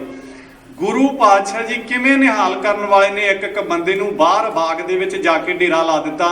ਇਹ ਆਜੜੀ ਜਿਹਦਾ ਨਾਮ ਪ੍ਰਿੰਸੀਪਲ ਸਤਬੀਰ ਸਿੰਘ ਨੇ ਹਸਨ ਅਲੀ ਕਰਕੇ ਲਿਖਿਆ ਹੈ, ਕਹਿੰਦੇ ਆਪਣੀਆਂ ਭੇਡਾਂ ਬੱਕਰੀਆਂ ਨੂੰ ਚਾਰਦਾ ਨੂੰ ਪਾਸ ਬੁਲਾਇਆ। ਪਾਤਸ਼ਾਹ ਜੀ ਕਹਿਣ ਲੱਗੇ, ਇਉਂ ਕਰ, ਆ ਸਾਡਾ ਇੱਕ ਦਿਸ਼ਾਲਾ ਲੈ ਜਾ, ਆ ਅੰਗੂਠੀ ਲੈ ਜਾ ਤੇ ਬਾਜ਼ਾਰੋਂ ਕੁਝ ਮਠਿਆਈ ਲੈ ਕੇ ਆ। ਕੇਵਲ ਇੱਕ ਢੰਗ ਸੀ, ਪਾਤਸ਼ਾਹ ਜੀ ਆਪ ਦਿੱਲੀ ਵਾਲੇ ਪਾਸੇ ਨੂੰ ਖੁਦ ਚੱਲ ਕੇ ਜਾ ਰਹੇ ਨੇ ਤੇ ਸੁਨੇਹਾ ਵੀ ਭੇਜਿਆ ਹੈ। ਇਹਨੇ ਵੀ ਗੁਰੂ ਪਾਤਸ਼ਾਹ ਜੀ ਬਾਗੀ ਹੋ ਕੇ ਲੁਕਦੇ ਫਿਰਦੇ ਸਨ, ਪਰ ਇੱਕ ਸਬੱਬ ਬਣਾਇਆ ਵੀ ਕਿਸੇ ਗਰੀਬ ਦਾ ਮੇਰੀ ਗ੍ਰਿਫਤਾਰੀ ਵਿੱਚੋਂ ਵੀ ਕਾਰਜ ਸੌਰ ਜਾਣਾ ਚਾਹੀਦਾ ਹੈ। ਇਹਨੇ ਜਾ ਕੇ ਹਲਵਾਈ ਤੋਂ ਮਠਿਆਈ ਦੀ ਮੰਗ ਕੀਤੀ। ਕਹਿੰਦੇ ਦਿਸ਼ਾਲਾ ਜਦੋਂ ਵਿਛਾਇਆ, ਹਲਵਾਈ ਨੇ ਦੇਖਿਆ ਵੀ ਇੰਨੀ ਕੀਮਤੀ ਚਾਦਰ, ਇੰਨਾ ਕੀਮਤੀ ਦਿਸ਼ਾਲਾ ਇਸ ਆਜੜੀ ਦਾ ਨਹੀਂ ਹੋ ਸਕਦਾ, ਤੇ ਨਾਲ ਦੀ ਨਾਲ 2 ਸੇਰ ਮਠਿਆਈ ਦੇ ਬਦਲੇ ਇਹ ਅੰਗੂਠੀ ਇੰਨੀ ਕੀਮਤੀ ਦੇ ਰਿਹਾ ਹੈ। ਕਹਿੰਦੇ ਗੱਲਾਂ ਬਾਤਾਂ ਵਿੱਚ ਲਾ ਕੇ ਉਹਨੇ ਕੀ ਕੀਤਾ, ਆਪਣੇ ਇੱਕ ਨੌਕਰ ਨੂੰ ਕੋਤਵਾਲ ਕੋਲ ਭੇਜਿਆ ਵੀ ਆਹ ਕੋਈ ਸ਼ੱਕੀ ਆਦਮੀ ਆਏ ਲੱਗਦੇ ਨੇ। ਕਹਿੰਦੇ ਹਸਨ ਅਲੀ ਨੂੰ ਵੀ ਨਾਲ ਪਕੜ ਲਿਆ ਤੇ ਨਾਲ ਕੀ ਕੀਤਾ, ਗੁਰੂ ਤੇਗ ਬਹਾਦਰ ਪਾਤਸ਼ਾਹ ਜੀ ਕੋਲ ਜਾ ਕੇ ਉਹਨਾਂ ਨੂੰ ਵੀ ਗ੍ਰਿਫਤਾਰ ਕੀਤਾ। ਗੁਰੂ ਪਾਤਸ਼ਾਹ ਜੀ ਨੂੰ ਇੱਥੋਂ ਗ੍ਰਿਫਤਾਰ ਕਰਕੇ 1200 ਘੋੜ ਸਵਾਰਾਂ ਦੇ ਸਮੇਤ ਦਿੱਲੀ ਦੀ ਧਰਤੀ ਤੇ ਲਿਜਾਇਆ ਗਿਆ। ਉਸ ਥਾਂ ਤੇ ਲਿਜਾ ਕੇ ਆਪਣੇ ਵੱਲੋਂ ਤਸੀਹਾ ਦੇਣ ਦੀ ਕੋਸ਼ਿਸ਼ ਕੀਤੀ। ਦੁਨੀਆ ਤੇ ਤਸੀਹੇ ਕਈ ਤਰ੍ਹਾਂ ਦੇ ਦਿੱਤੇ ਜਾਂਦੇ ਨੇ। ਇੱਥੇ ਇੱਕ ਹਵੇਲੀ ਸੀ ਢੱਠੀ ਹੋਈ। ਦੁਨੀਆ ਦੇ ਲੋਕ ਅੱਜ ਵੀ ਕਈਆਂ ਥਾਵਾਂ ਦਾ ਭਰਮ ਕਰਦੇ ਨੇ ਜੀ, ਇੱਥੇ ਭੂਤ ਰਹਿੰਦੇ ਨੇ, ਇੱਥੇ ਪ੍ਰੇਤ ਰਹਿੰਦੇ ਨੇ, ਇੱਥੇ ਕੋਈ ਜਿਹੜਾ ਹੈ ਆਦਮੀ ਇਕੱਲਾ ਰਹਿ ਨਹੀਂ ਸਕਦਾ। ਜਦੋਂ 100 ਬੰਦਾ ਇੱਕ ਗੱਲ ਕਰਦਾ ਹੋਵੇ ਨਾ, ਦੁਨੀਆ ਦੇ ਲੋਕ ਸੱਚੀ ਮੁੱਚੀ ਡਰਨ ਲੱਗ ਜਾਂਦੇ ਨੇ। ਗੁਰੂ ਪਾਤਸ਼ਾਹ ਜੀ ਨੂੰ ਉਸ ਹਵੇਲੀ ਦੇ ਵਿੱਚ ਉਤਾਰਾ ਦਿੱਤਾ ਗਿਆ ਵੀ ਸ਼ਾਇਦ ਇਹ ਵੀ ਘਬਰਾਉਣਗੇ। ਗੁਰੂ ਪਾਤਸ਼ਾਹ ਜਿਹੜੇ ਆਪ ਨਿਤ ਇਹ ਸਬਕ ਪੜਾਉਂਦੇ ਨੇ, ਘਟ ਘਟ ਮੈਂ ਹਰ ਜੂ ਬਸੈ ਸੰਤਨ ਕਹਿਓ ਪੁਕਾਰੋ, ਕਿੱਥੇ ਡਰਦੇ ਨੇ। ਗੁਰੂ ਇੰਨੀ ਸਮਰੱਥਾ ਦੇ ਮਾਲਕ ਨੇ, ਪਸ਼ੂ ਪ੍ਰੇਤ ਮੁਗਧ ਕੋ ਉਤਾਰੈ ਪਾਹਨ ਪਾਰ, ਉਤਾਰੇ ਗੁਰੂ ਪਾਤਸ਼ਾਹ ਜੀ ਨੇ, ਉੱਥੇ ਕੀ ਡਰਨਾ ਸੀ। ਇਹਨਾਂ ਨੇ ਆਪਣੇ ਵੱਲੋਂ ਤਸੀਹੇ ਦੇਣ ਵਾਸਤੇ ਇੱਕ ਲੋਹੇ ਦਾ ਪਿੰਜਰਾ ਤਿਆਰ ਕੀਤਾ। ਇੱਕ ਗੱਲ ਚੇਤੇ ਰਹੇ, ਦੁਨੀਆ ਤੇ ਤਸੀਹੇ ਕਈ ਤਰ੍ਹਾਂ ਦੇ ਦਿੱਤੇ ਜਾਂਦੇ ਨੇ। ਇਹ ਪਿੰਜਰਾ ਇਸ ਤਰੀਕੇ ਦਾ ਤਿਆਰ ਕੀਤਾ ਵੀ ਜੇ ਥੱਲੇ ਬੈਠਦੇ ਨੇ, ਥੱਲੜੇ ਪਾਸੇ ਵੀ ਸੂਏ ਲਾਏ ਨੇ। ਬਿਲਕੁਲ ਸਿੱਧੇ ਹੋ ਕੇ ਉਸ ਪਿੰਜਰੇ ਵਿੱਚ ਬੈਠਿਆ ਨਹੀਂ ਜਾ ਸਕਦਾ। ਨੀਵੇਂ ਹੋ ਕੇ, ਕੋਡੇ ਹੋ ਕੇ ਖੜਦੇ ਨੇ। ਅੱਗੇ ਤੇ ਪਿੱਛੇ, ਬੈਕ ਵਾਲੇ ਪਾਸੇ, ਸਾਹਮਣੇ ਵਾਲੇ ਪਾਸੇ ਵੀ ਸੂਏ ਲੱਗੇ ਨੇ। ਤਸੀਹੇ ਦੇਣ ਵਾਸਤੇ ਵੀ ਆਪਣਾ ਧਰਮ ਤਬਦੀਲ ਕਰ ਦੇਣਗੇ। ਇਹਨਾਂ ਨੇ ਆਪਣੇ ਵੱਲੋਂ ਜਿਵੇਂ ਇਹ ਅੱਜ ਤੱਕ ਕਰਦੇ ਆਏ ਨੇ, ਆਣ ਕੇ ਕਾਜੀ ਕਹਿਣ ਲੱਗਾ ਵੀ ਜਾਂ ਤਾਂ ਤੁਸੀਂ ਕੋਈ ਨਾ ਕੋਈ ਕਰਾਮਾਤ ਦਿਖਾਓ, ਜਾਂ ਤੁਸੀਂ ਆਪਣਾ ਧਰਮ ਤਬਦੀਲ ਕਰ ਲਓ, ਇਸਲਾਮ ਵਿੱਚ ਆ ਜਾਓ, ਤੁਹਾਨੂੰ ਅਸੀਂ ਆਪਣੇ ਰਹਿਬਰ ਪੁਰਸ਼ ਮੰਨ ਲਵਾਂਗੇ। ਗੁਰੂ ਪਾਤਸ਼ਾਹ ਜੀ ਹੁਣ ਜਿਹੜੇ ਕਿਸੇ ਦੇ ਧਰਮ ਦੀ ਰੱਖਿਆ ਵਾਸਤੇ ਤੁਰੇ ਨੇ, ਆਪਣਾ ਧਰਮ ਤਬਦੀਲ ਕਰ ਸਕਦੇ ਨੇ। ਇਹਨਾਂ ਨੇ ਸੋਚਿਆ ਵੀ ਇਹਨਾਂ ਦੀਆਂ ਅੱਖਾਂ ਦੇ ਸਾਹਮਣੇ ਇਹਨਾਂ ਦੇ ਪ੍ਰਾਣਾਂ ਤੋਂ ਪਿਆਰੇ ਜਿਹੜੇ ਸਿੱਖ ਨੇ, ਪਹਿਲਾਂ ਇਹਨਾਂ ਨੂੰ ਸ਼ਹੀਦ ਕੀਤਾ ਜਾਵੇ, ਸ਼ਾਇਦ ਡਰ ਜਾਣਗੇ। ਇਸ ਸਮੇਂ ਫਤਵਾ ਦੇਣ ਵਾਲੇ ਕਾਜੀ ਦਾ ਨਾਂ ਹੈ ਅਬਦੁਲ ਵਾਹਬ ਤੇ ਕੋਤਵਾਲ ਹੈ ਅਬਦੁੱਲਾ। ਤੀਜੇ ਪਾਸੇ ਜਿਹੜੇ ਜਲਾਦ ਨੂੰ ਸੱਦਿਆ ਗਿਆ, ਉਹਦਾ ਨਾਂ ਹੈ ਜਲਾਲੂਦੀਨ। ਇਹ ਜਲਾਲੂਦੀਨ ਸਮਾਣੇ ਦਾ ਰਹਿਣ ਵਾਲਾ ਸੀ। ਜਿਸ ਜਲਾਦ ਨੇ ਗੁਰੂ ਪਾਤਸ਼ਾਹ 5ਵੇਂ ਪਾਤਸ਼ਾਹ ਦੇ ਸੀਸ ਵਿੱਚ ਤੱਤਾ ਰੇਤਾ ਪਾਇਆ ਸੀ, ਉਹ ਵੀ ਸਮਾਣੇ ਦੇ ਰਹਿਣ ਵਾਲਾ ਸੀ। ਜਿੱਥੇ ਗੁਰੂ ਪਾਤਸ਼ਾਹ ਜੀ ਦੇ ਪੋਤਰਿਆਂ ਨੂੰ, ਛੋਟੇ ਸਾਹਿਬਜ਼ਾਦਿਆਂ ਨੂੰ ਸ਼ਹੀਦ ਕੀਤਾ ਗਿਆ, ਇੱਥੇ ਵੀ ਜਿਹੜੇ 2 ਜਲਾਦ ਸਨ, ਸ਼ਾਸ਼ਲ ਬੇਗ ਤੇ ਬਾਸ਼ਲ ਬੇਗ, ਇਹ ਵੀ ਸਮਾਣੇ ਦੇ ਰਹਿਣ ਵਾਲੇ ਸਨ। ਹੁਣ ਇਹ ਕਾਜੀ ਅਬਦੁਲ ਵਾਹਬ ਆਇਆ, ਭਾਈ ਮਤੀ ਦਾਸ ਨੂੰ ਲੈ ਕੇ ਆਂਦਾ ਤੇ ਕਹਿਣ ਲੱਗੇ, ਮਤੀ ਦਾਸਾ, ਤੇਰੀ ਚੜ੍ਹਦੀ ਕਲਾ ਵਾਲੀ ਉਮਰ ਹੈ, ਤੂੰ ਜਵਾਨ ਜਹਾਨ ਹੈ, ਜੇ ਤੂੰ ਆਪਣਾ ਧਰਮ ਤਬਦੀਲ ਕਰ ਲਵੇਂ ਨਾ, ਤੈਨੂੰ ਬਾਜਤ ਬਰੀ ਕੀਤਾ ਜਾਏਗਾ, ਤੈਨੂੰ ਯੋਗ ਮੁਰਾਤਬਾ ਵੀ ਕੋਈ ਨਾ ਕੋਈ ਦਿੱਤਾ ਜਾਏਗਾ। ਭਾਈ ਮਤੀ ਦਾਸ ਜੀ ਕਹਿਣ ਲੱਗੇ ਵੀ ਜੇ ਮੈਂ ਐਸਾ ਕੁਝ ਨਾ ਕਰਾਂ ਫਿਰ ਕੀ ਹੋਏਗਾ। ਕਹਿਣ ਲੱਗੇ ਫਿਰ ਦੂਜੇ ਪਾਸੇ ਤੈਨੂੰ ਆਰੇ ਨਾਲ ਜਿੰਦਾ ਜੀ ਸ਼ਹੀਦ ਕਰ ਦਿੱਤਾ ਜਾਏਗਾ। ਹੁਣ ਦੇਖੋ, ਦੁਨੀਆ ਦੇ ਉੱਤੇ ਗੋਲੀ ਨਾਲ ਮਾਰ ਦੇਣਾ ਬਹੁਤੀ ਵੱਡੀ ਸਜ਼ਾ ਨਹੀਂ। ਗੋਲੀ ਮਾਰ ਕੇ ਕਿਸੇ ਦਾ ਸੀਸ ਇੱਕਦਮ ਤਲਵਾਰ ਨਾਲ ਕੱਟ ਦੇਣਾ ਵੀ ਏਡੀ ਵੱਡੀ ਸਜ਼ਾ ਨਹੀਂ। ਫੱਟਿਆਂ ਦੇ ਵਿੱਚ ਜਕੜ ਕੇ ਭਾਈ ਮਤੀ ਦਾਸ ਜੀ ਨੂੰ ਲੈ ਕੇ ਆਏ ਨੇ। ਕਹਿੰਦੇ ਨਾਲ ਦੀ ਨਾਲ ਪੁੱਛਦੇ ਨੇ ਵੀ ਤੇਰੀ ਕੋਈ ਅੰਤਮ ਇੱਛਾ ਹੈ? ਭਾਈ ਮਤੀ ਦਾਸ ਜੀ ਕਹਿੰਦੇ ਨੇ, ਕਹਿੰਦੇ ਮੇਰੀ ਅੰਤਮ ਇੱਛਾ ਇਹ ਹੈ ਵੀ ਮੈਂ ਜਪਜੀ ਸਾਹਿਬ ਦਾ ਪਾਠ ਕਰਨਾ ਹੈ। ਜਦੋਂ ਮੈਂ ਜਪਜੀ ਸਾਹਿਬ ਦਾ ਪਾਠ ਪੂਰਾ ਕਰ ਲਵਾਂ ਮੇਰੀ ਜ਼ੁਬਾਨ ਉਦੋਂ ਕੱਟਣੀ, ਉਦੋਂ ਪਹਿਲਾਂ ਨਾ ਕੱਟਣੀ। ਨਾਲ ਦੀ ਨਾਲ ਮੇਰੇ ਪਿੰਜਰੇ ਦਾ ਮੂੰਹ, ਮੇਰਾ ਮੁਖ ਮੇਰੇ ਗੁਰੂ ਵਾਲੇ ਪਾਸੇ ਨੂੰ ਰੱਖਣਾ। ਜਿਸ ਸਥਾਨ ਤੇ ਅੱਜ ਕੱਲ ਚਾਂਦਨੀ ਚੌਂਕ ਦੇ ਵਿੱਚ ਸੀਸਗੰਜ ਗੁਰਦੁਆਰਾ ਸਾਹਿਬ ਹੈ, ਇਸ ਸਥਾਨ ਤੇ ਸਾਹਮਣੇ ਬੋਰਡ ਦੇ ਹੇਠ ਲਿਆ ਕੇ ਗੁਰੂ ਤੇਗ ਬਹਾਦਰ ਪਾਤਸ਼ਾਹ ਜੀ ਨੂੰ ਪਿੰਜਰੇ ਦੇ ਵਿੱਚ ਡੱਕਿਆ ਹੋਇਆ ਹੈ। ਨਾਲ ਨਾਲ ਸਾਹਮਣੇ ਭਾਈ ਮਤੀ ਦਾਸ ਜੀ ਨੂੰ ਲੈ ਕੇ ਆਂਦਾ, ਲੱਕੜਾਂ ਦੇ ਵਿੱਚ ਇਹਨਾਂ ਨੂੰ ਜਕੜ ਦਿੱਤਾ ਹੈ। ਕਹਿੰਦੇ ਲੱਕੜਾਂ ਦੇ ਵਿੱਚ ਜਕੜ ਕੇ 2 ਜਲਾਦ ਲੱਗੇ ਨੇ ਫੱਟਿਆਂ ਵਾਂਗ ਚੀਰਨ। ਦੁਨੀਆ ਦੇ ਇਤਿਹਾਸ ਵਿੱਚ ਪਹਿਲੀ ਵਾਰ ਇਸ ਤਰੀਕਾ ਨਾਲ ਕਿਸੇ ਨੂੰ ਤਸ਼ੱਦਦ ਦਿੱਤਾ ਜਾਣ ਲੱਗਾ ਹੈ। ਕਹਿੰਦੇ 2-3 ਜਦੋਂ ਦੰਦੇ ਆਰੇ ਦੇ ਸੀਸ ਦੇ ਵਿੱਚ ਚੱਲੇ ਨੇ, ਸੀਸ ਦੇ ਕੁਝ ਵਾਲ ਖੱਬੇ ਪਾਸੇ ਕਰ ਦਿੱਤੇ ਗਏ, ਕੁਝ ਸੱਜੇ ਪਾਸੇ ਕਰ ਦਿੱਤੇ। ਜਿਵੇਂ ਸੁਹਾਗਣ ਔਰਤਾਂ ਆਪਣੀ ਮਾਂਗ ਵਿੱਚ ਸੰਧੂਰ ਭਰਦੀਆਂ ਨੇ, ਇਸੇ ਤਰ੍ਹਾਂ ਸਿਰ ਦੇ ਵਿੱਚ ਇੱਕ ਚੀਰ ਪੈ ਗਿਆ ਹੈ। ਲਾਲ ਲਾਲ ਤੁਪ ਕੇ ਡਿੱਗ ਕੇ ਭਾਈ ਸਾਹਿਬ ਦੀ ਕਾਲੀ ਦਾੜੀ ਤੇ ਪੈ ਗਏ ਨੇ। ਹੁਣ ਇਸ ਥਾਂ ਤੇ ਆਰੇ ਨੂੰ ਰੋਕ ਕੇ ਕਾਜੀ ਪੁੱਛਦਾ ਹੈ, ਤੁਹਾਡਾ ਇਲਾਜ ਅਜੇ ਵੀ ਹੋ ਸਕਦਾ ਹੈ। ਧਰਮ ਨੂੰ ਤਬਦੀਲ ਕਰ ਲੋ, ਤੂੰ ਕੀ ਖੱਟਿਆ ਇਸ ਗੁਰੂ ਦਾ ਮੁਰੀਦ ਬਣ ਕੇ, ਇਹਨਾਂ ਦਾ ਸੇਵਕ ਬਣ ਕੇ, ਅਜੇ ਵੀ ਵਕਤ ਹੈ। ਭਾਈ ਮਤੀ ਦਾਸ ਜੀ ਕਹਿੰਦੇ ਨੇ ਵੀ ਜਿੰਨਾ ਆਨੰਦ ਆਰੇ ਦੇ ਦੰਦਿਆਂ ਥੱਲੇ ਆ ਰਿਹਾ ਹੈ ਅੱਜ ਤੱਕ ਆਇਆ ਕਦੇ ਨਹੀਂ। ਸਤਿਕਾਰਯੋਗ ਗਿਆਨੀ ਪ੍ਰਤਾਪ ਸਿੰਘ ਜੀ ਨੇ ਉਸ ਸੀਨ ਨੂੰ ਕੁਝ ਸਤਰਾਂ ਵਿੱਚ ਲਿਖਿਆ ਹੈ। ਕਹਿੰਦੇ ਨੇ 2 ਉਂਗਲਾਂ ਜਦ ਸੀਸ ਵਿੱਚ ਆਰੇ ਪਾਇਆ ਚੀਰ, ਮਤੀ ਦਾਸ ਜੀ ਬੋਲ ਪੇ ਸੁਣ ਕਾਜੀ ਧਰ ਧੀਰ, ਰੋਮ ਰੋਮ ਵਿੱਚ ਮੈਂਡੜੇ ਪ੍ਰੀਤਮ ਵਸਿਆ ਆਪ, ਕਹਿੰਦੇ ਆਰਾ ਮੈਨੂੰ ਭਾਉਂਦਾ ਧਰਮ ਛੱਡਣਾ ਪਾਪ, ਇਸ ਤਨ ਦੇ ਜੇ ਟੁਕੜੇ ਕਰੇ ਹਜ਼ਾਰ, ਤਾਂ ਵੀ ਧਰਮ ਨਾ ਛੋੜਸਾਂ ਦੀਨ ਨਹੀਂ ਪ੍ਰਵਾਨ।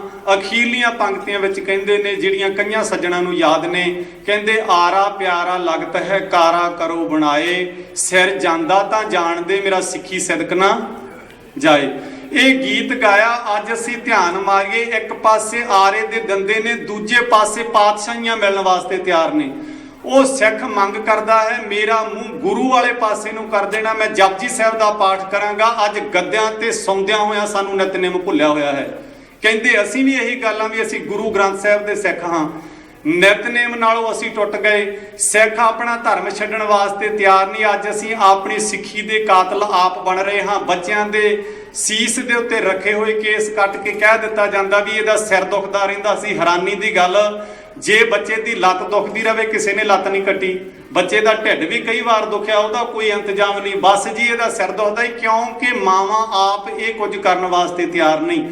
ਅਸੀਂ ਇੰਨੇ ਅਮੀਰ ਵਿਰਸੇ ਦੇ ਮਾਲਕ, ਸਾਡੇ ਉਹਨਾਂ ਸਿੱਖਾਂ ਤੋਂ ਸਾਨੂੰ ਸੇਧ ਲੈਣੀ ਚਾਹੀਦੀ। ਭਾਈ ਮਤੀ ਦਾਸ ਜੀ ਕਹਿੰਦੇ ਨੇ ਆਰਾ ਪਿਆਰਾ ਲਗਤ ਹੈ ਕਾਰਾ ਕਰੋ ਬਣਾਏ, ਸਿਰ ਜਾਂਦਾ ਤਾਂ ਜਾਣਦੇ ਮੇਰਾ ਸਿੱਖੀ ਸਿਦਕ ਨਾ ਜਾਏ। ਜਦੋਂ ਇਹ ਸਤਰਾਂ ਪੜੀਆਂ ਨੇ, ਕਾਜੀ ਕਹਿਣ ਲੱਗਾ ਜਲਾਦਾਂ ਨੂੰ ਤੇਜ਼ੀ ਨਾਲ ਇਹਨੂੰ ਚੀਰੀ ਜਾਣਾ। ਭਾਈ ਮਤੀ ਦਾਸ ਜੀ ਕਹਿੰਦੇ ਚੀਰ ਸਹਿਜੇ ਸਹਿਜੇ ਪਾਉਣਾ, ਵਿੰਗਾ ਟੇਢਾ ਚੀਰ ਨਾ ਹੋ ਜਾਵੇ। ਦੁਨੀਆ ਦੇ ਇਤਿਹਾਸ ਦੇ ਵਿੱਚ ਦੁਨੀਆ ਦੇ ਲੋਕ ਇਹ ਗੱਲ ਨਾ ਕਹਿਣ ਵੀ ਸਿੱਖ ਡੋਲ ਗਿਆ ਹੋਵੇਗਾ ਕਿਤੇ। ਮਾਨੋ ਗੁਰੂ ਗ੍ਰੰਥ ਸਾਹਿਬ ਦੇ ਆਸਾ ਰਾਗ ਦੇ ਵਿੱਚ ਉਚਾਰਨ ਕੀਤੇ ਭਗਤ ਕਬੀਰ ਦੇ ਸ਼ਬਦ ਦੇ ਅਰਥ ਕਰ ਰਹੇ ਨੇ ਭਾਈ ਮਤੀ ਦਾਸ ਜੀ। ਜਿੱਥੇ ਗੁਰਬਾਣੀ ਦੇ ਵਿੱਚ ਸ਼ਬਦ ਲਿਖੇ ਨੇ, ਸਿੱਖਾਂ ਨੇ ਇਹਨਾਂ ਸ਼ਬਦਾਂ ਨੂੰ ਪ੍ਰੈਕਟੀਕਲ ਤੌਰ ਤੇ ਜੀਵਨ ਦੇ ਵਿੱਚ ਕਮਾ ਕੇ ਦਿਖਾਇਆ ਹੈ। ਆਸਾ ਰਾਗ ਵਿੱਚ ਭਗਤ ਕਬੀਰ ਦਾ ਸ਼ਬਦ ਹੈ। ਮਾਨੋ ਉਸ ਸ਼ਬਦ ਦਾ ਪ੍ਰੈਕਟੀਕਲ ਕਰਕੇ ਭਾਈ ਮਤੀ ਦਾਸ ਜੀ ਦਿਖਾ ਰਹੇ ਨੇ ਤੇ ਮੁਖ ਤੋਂ ਇਹ ਸ਼ਬਦ ਪੜ ਰਹੇ ਨੇ। ਕਰਵੱਤ ਭਲਾ ਨਾ ਕਰਵਟ ਤੇਰੀ, ਕਰਵੱਤ ਆਰੇ ਨੂੰ ਕਹਿੰਦੇ ਨੇ। ਕਹਿੰਦੇ ਗੁਰੂ ਵਾਲੇ ਪਾਸੋਂ ਬੇਮੁਖ ਨਹੀਂ ਹੋਣਾ, ਆਰਾ ਪ੍ਰਵਾਨ ਹੈ। ਕਰਵੱਤ ਭਲਾ ਨਾ ਕਰਵਟ ਤੇਰੀ, ਲਾਗ ਗਲੇ ਸੁਣ ਬੇਨਤੀ ਮੇਰੀ, ਹਉ ਵਾਰੀ ਮੁਖ ਫੇਰ ਪਿਆਰੇ, ਕਰਵਟ ਦੇ ਮੋਕੋ ਕਾਹੇ ਕੋ ਮਾਰੇ। ਅਗਲੀਆਂ ਪੰਕਤੀਆਂ ਵਿੱਚ ਕਹਿੰਦੇ ਨੇ ਜੋ ਤਨ ਚੀਰੈ ਅੰਗ ਨਾ ਮੋਰੋਂ, ਪਿੰਡ ਪਰੈ ਤੋਂ ਪ੍ਰੀਤ ਨਾ ਤੋਰੋਂ। ਇਹ ਸ਼ਬਦ ਪੜ੍ਹਦੇ ਨੇ। ਜਲਾਦਾਂ ਨੇ ਕੀ ਕੀਤਾ, ਆਰਾ ਚਲਾਇਆ ਹੈ ਤੇ 2 ਫਾੜ ਹੋ ਕੇ ਭਾਈ ਮਤੀ ਦਾਸ ਜੀ ਧਰਤੀ ਦੇ ਉੱਤੇ ਡਿੱਗ ਪਏ ਨੇ। ਗੁਰੂ ਤੇਗ ਬਹਾਦਰ ਪਾਤਸ਼ਾਹ ਜੀ ਮੁਸਕਰਾਏ ਨੇ, ਕਿਉਂਕਿ ਉਹ ਸਬਕ ਜਿਹੜਾ 5ਵੇਂ ਜਾਮੇ ਵਿੱਚ ਆਪ ਪੜ੍ਹਾ ਕੇ ਆ ਰਹੇ ਨੇ ਕੁਰਬਾਨੀਆਂ ਕਰਨ ਦਾ, ਅੱਜ ਇੱਕ ਸਿੱਖ ਪੂਰੇ ਨੰਬਰ ਲੈ ਕੇ ਪਾਸ ਹੋਇਆ ਹੈ। ਭਾਈ ਮਤੀ ਦਾਸ ਤੋਂ ਬਾਅਦ ਭਾਈ ਦਿਆਲਾ ਜੀ ਦੀ ਵਾਰੀ ਆਉਂਦੀ ਹੈ। ਆਪ ਜੀ ਨੂੰ ਪਤਾ ਹੋਵੇ ਭਾਈ ਦਿਆਲਾ ਜੀ ਭਾਈ ਮਨੀ ਸਿੰਘ ਦੇ ਵੱਡੇ ਭਰਾ ਨੇ। ਇਸ ਪਰਿਵਾਰ ਦੇ ਨੇੜਲੇ 29 ਜੀ ਸ਼ਹੀਦ ਨੇ ਚਾਚਿਆਂ ਤਾਇਆਂ ਚੋਂ ਸਾਰੇ ਪਰਿਵਾਰ ਦੀ ਜੇ ਗਿਣਤੀ ਕਰੀਏ 53 ਜੀ ਸ਼ਹੀਦ ਨੇ ਆਉਣ ਵਾਲੇ ਸਮੇਂ ਵਿੱਚ। ਜੇ ਕਿਤੇ ਸਮਾਂ ਬਣਿਆ ਮੈਂ ਆਪ ਨਾਲੋਂ ਵਿਚਾਰ ਸਾਂਝੇ ਕਰਾਂਗਾ। ਇਸ ਪਰਿਵਾਰ ਦੇ 53 ਜੀ ਸ਼ਹੀਦ ਨੇ। ਮਤੀ ਦਾਸ ਹੁਣੀ ਆਪ 12 ਭਰਾ ਨੇ, ਇੱਕ ਭਰਾ ਛੋਟੀ ਉਮਰ ਵਿੱਚ ਚੜ੍ਹਾਈ ਕਰ ਗਿਆ ਤੇ 11 ਗੁਰੂ ਕੇ ਸਨਮੁਖ ਰਹਿ ਕੇ ਸ਼ਹੀਦੀਆਂ ਪ੍ਰਾਪਤ ਕਰਦੇ ਨੇ।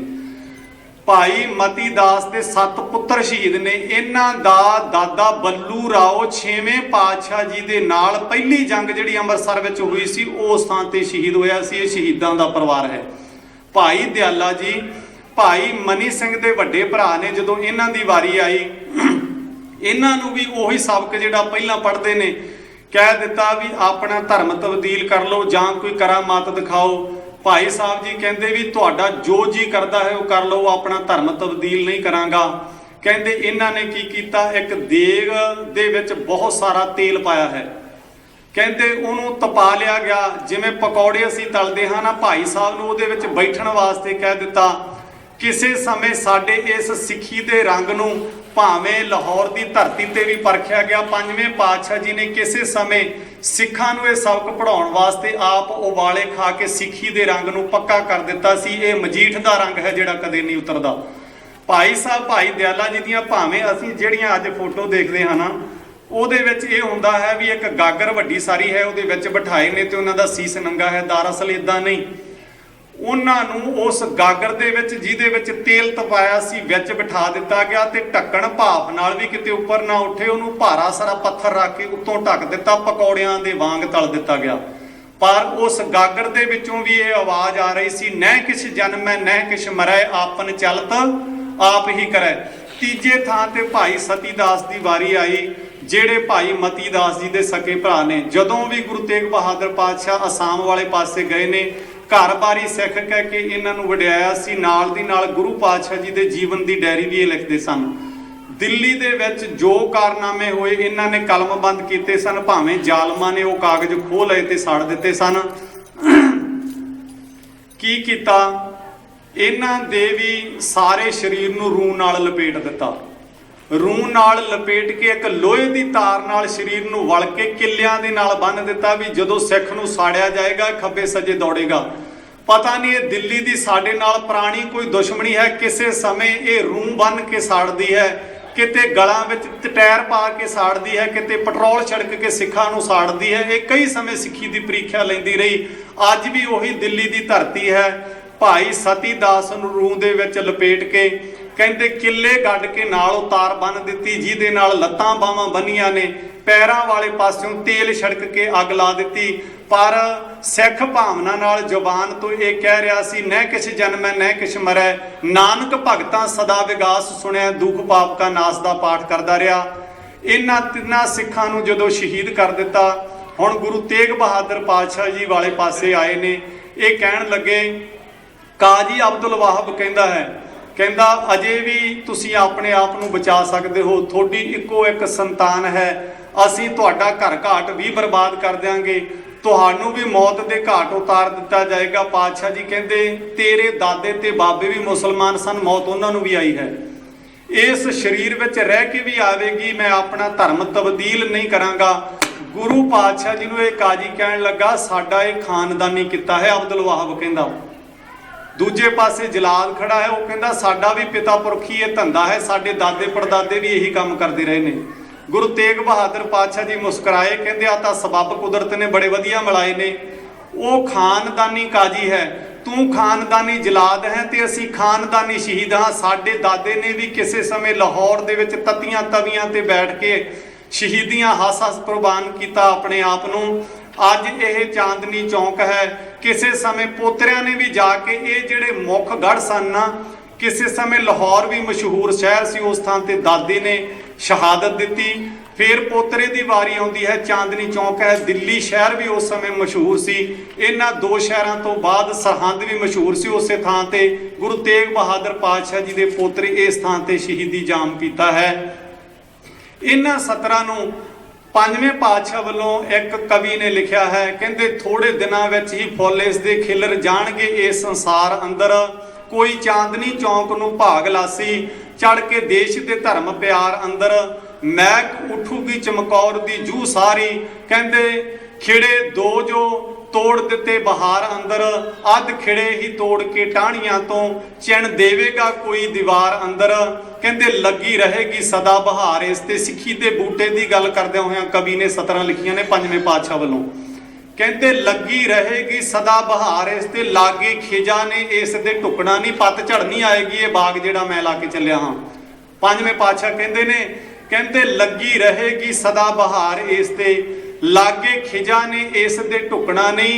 कहते लगे औड़ ते इहने सुकना नहीं, क्योंकि खून शहीदां दा मुकना नहीं, क्योंकि इहनूं मैं खून दे के शहीदां दा सिंज के चलिया हाँ। इत्थे जे एक नूं शहीद किया जाएगा लखां होर कुर्बानी देण वास्ते तैयार हो जाणगे।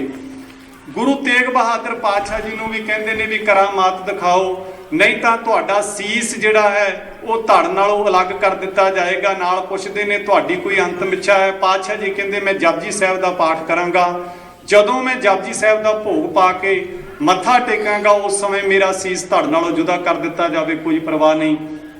ਗੁਰੂ ਪਾਤਸ਼ਾਹ ਜੀ ਨੇ ਇਸ਼ਨਾਨ ਕੀਤਾ, ਨਾਲ ਕਹਿੰਦੇ ਇਸ ਥਾਂ ਤੇ ਜਪਜੀ ਸਾਹਿਬ ਦਾ ਪਾਠ ਕੀਤਾ। ਜਦੋਂ ਪਾਤਸ਼ਾਹ ਜੀ ਨੇ ਸੀਸ ਝੁਕਾਇਆ, ਜਿਨੀ ਨਾਮ ਧਿਆਇਆ गए मशक्कत घाल नानक ते मुख उजले, केती छुट्टी नाल जलालुद्दीन जिहड़ा जलाद सी इहने अपनी किरपान दा वार कीता, सीस जिहड़ा सी धड़ नालों जुदा कर दिता।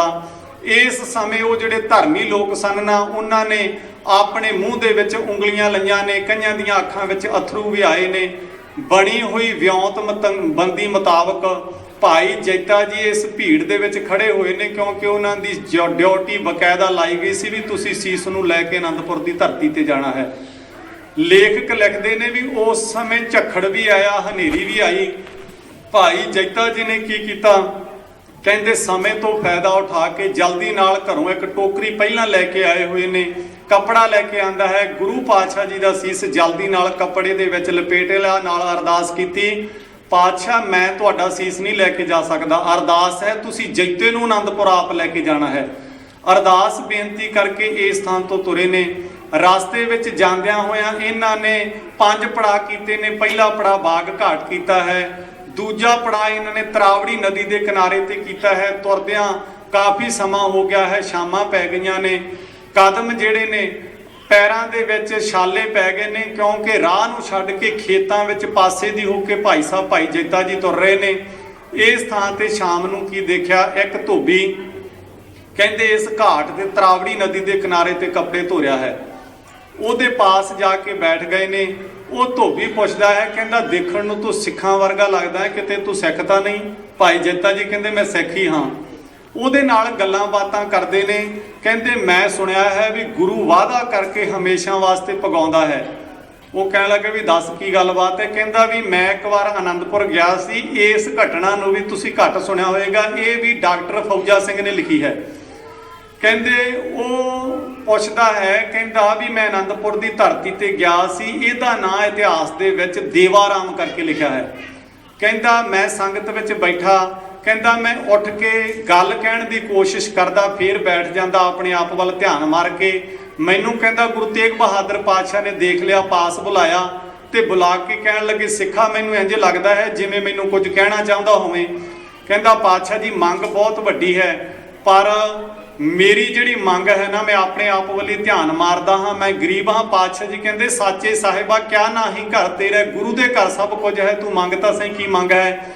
ਕਹਿਣ ਲੱਗਾ ਪਾਤਸ਼ਾਹ ਘਰੋਂ ਹਾਂ ਗਰੀਬ, ਮਨ ਦੇ ਵਿੱਚ ਇੱਛਾ ਹੈ ਵੀ ਕਦੇ ਤੁਸੀਂ ਮੇਰੇ ਗ੍ਰਹਿ ਵਿੱਚ ਆਣ ਕੇ ਦਰਸ਼ਨ ਦਿਓ।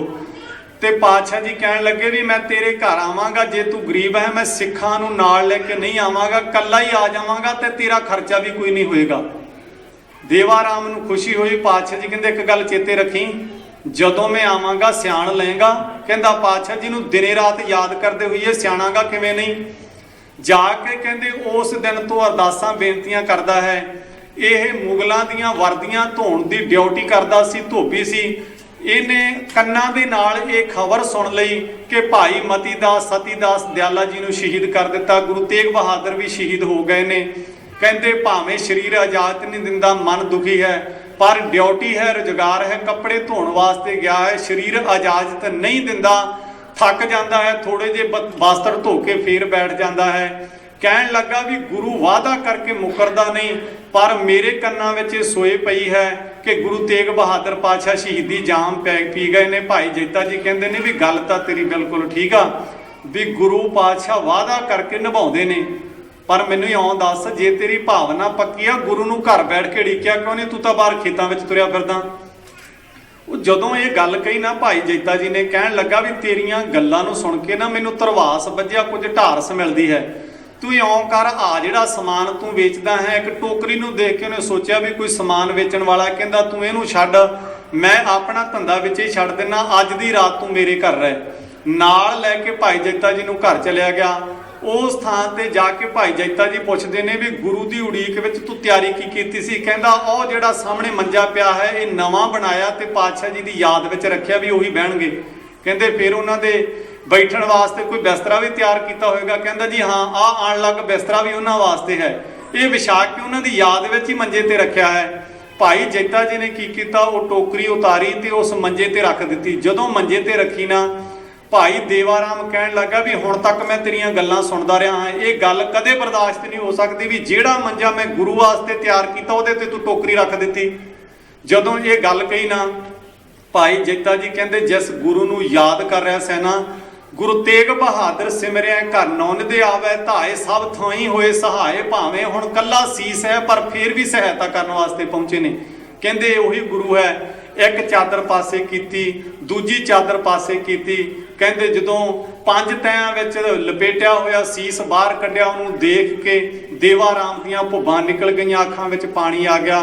ਮੂੰਹ ਦੇ ਅੱਗੇ ਜੈਤ ਰਾਮ ਨੇ ਹੱਥ ਦਿੱਤਾ, ਕਹਿੰਦਾ ਮੈਂ ਉਹ ਸੀਨ ਨੂੰ ਅੱਖਾਂ ਨਾਲ ਦੇਖ ਕੇ ਆਇਆ ਹਾਂ, ਤੇਰੀਆਂ ਚੀਕਾਂ ਮੇਰੇ ਪੈਰਾਂ ਦੇ ਵਿੱਚ ਬੇੜੀ ਬਣ ਕੇ ਪੈ ਜਾਣਗੀਆਂ, ਮੇਰਾ ਰਸਤਾ ਬਹੁਤ ਲੰਮਾ ਹੈ।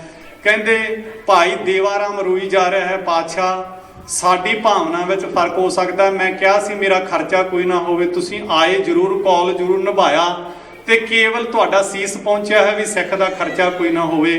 ਭਾਈ ਜੈਤ ਰਾਮ ਨੂੰ ਪ੍ਰਸ਼ਾਦਾ ਪਾਣੀ ਛਕਾਇਆ। ਆਪ ਦੋਨੇ ਦੇਵਾ ਰਾਮ ਤੇ ਇਹਨਾਂ ਦੀ ਘਰਵਾਲੀ ਸਾਰੀ ਰਾਤ ਗੁਰੂ ਪਾਤਸ਼ਾਹ ਜੀ ਨੂੰ ਇੱਕ ਕੱਪੜਾ ਲੈ ਕੇ ਮਾਨੋ ਚੌਰ ਕਰਦੇ ਰਹੇ।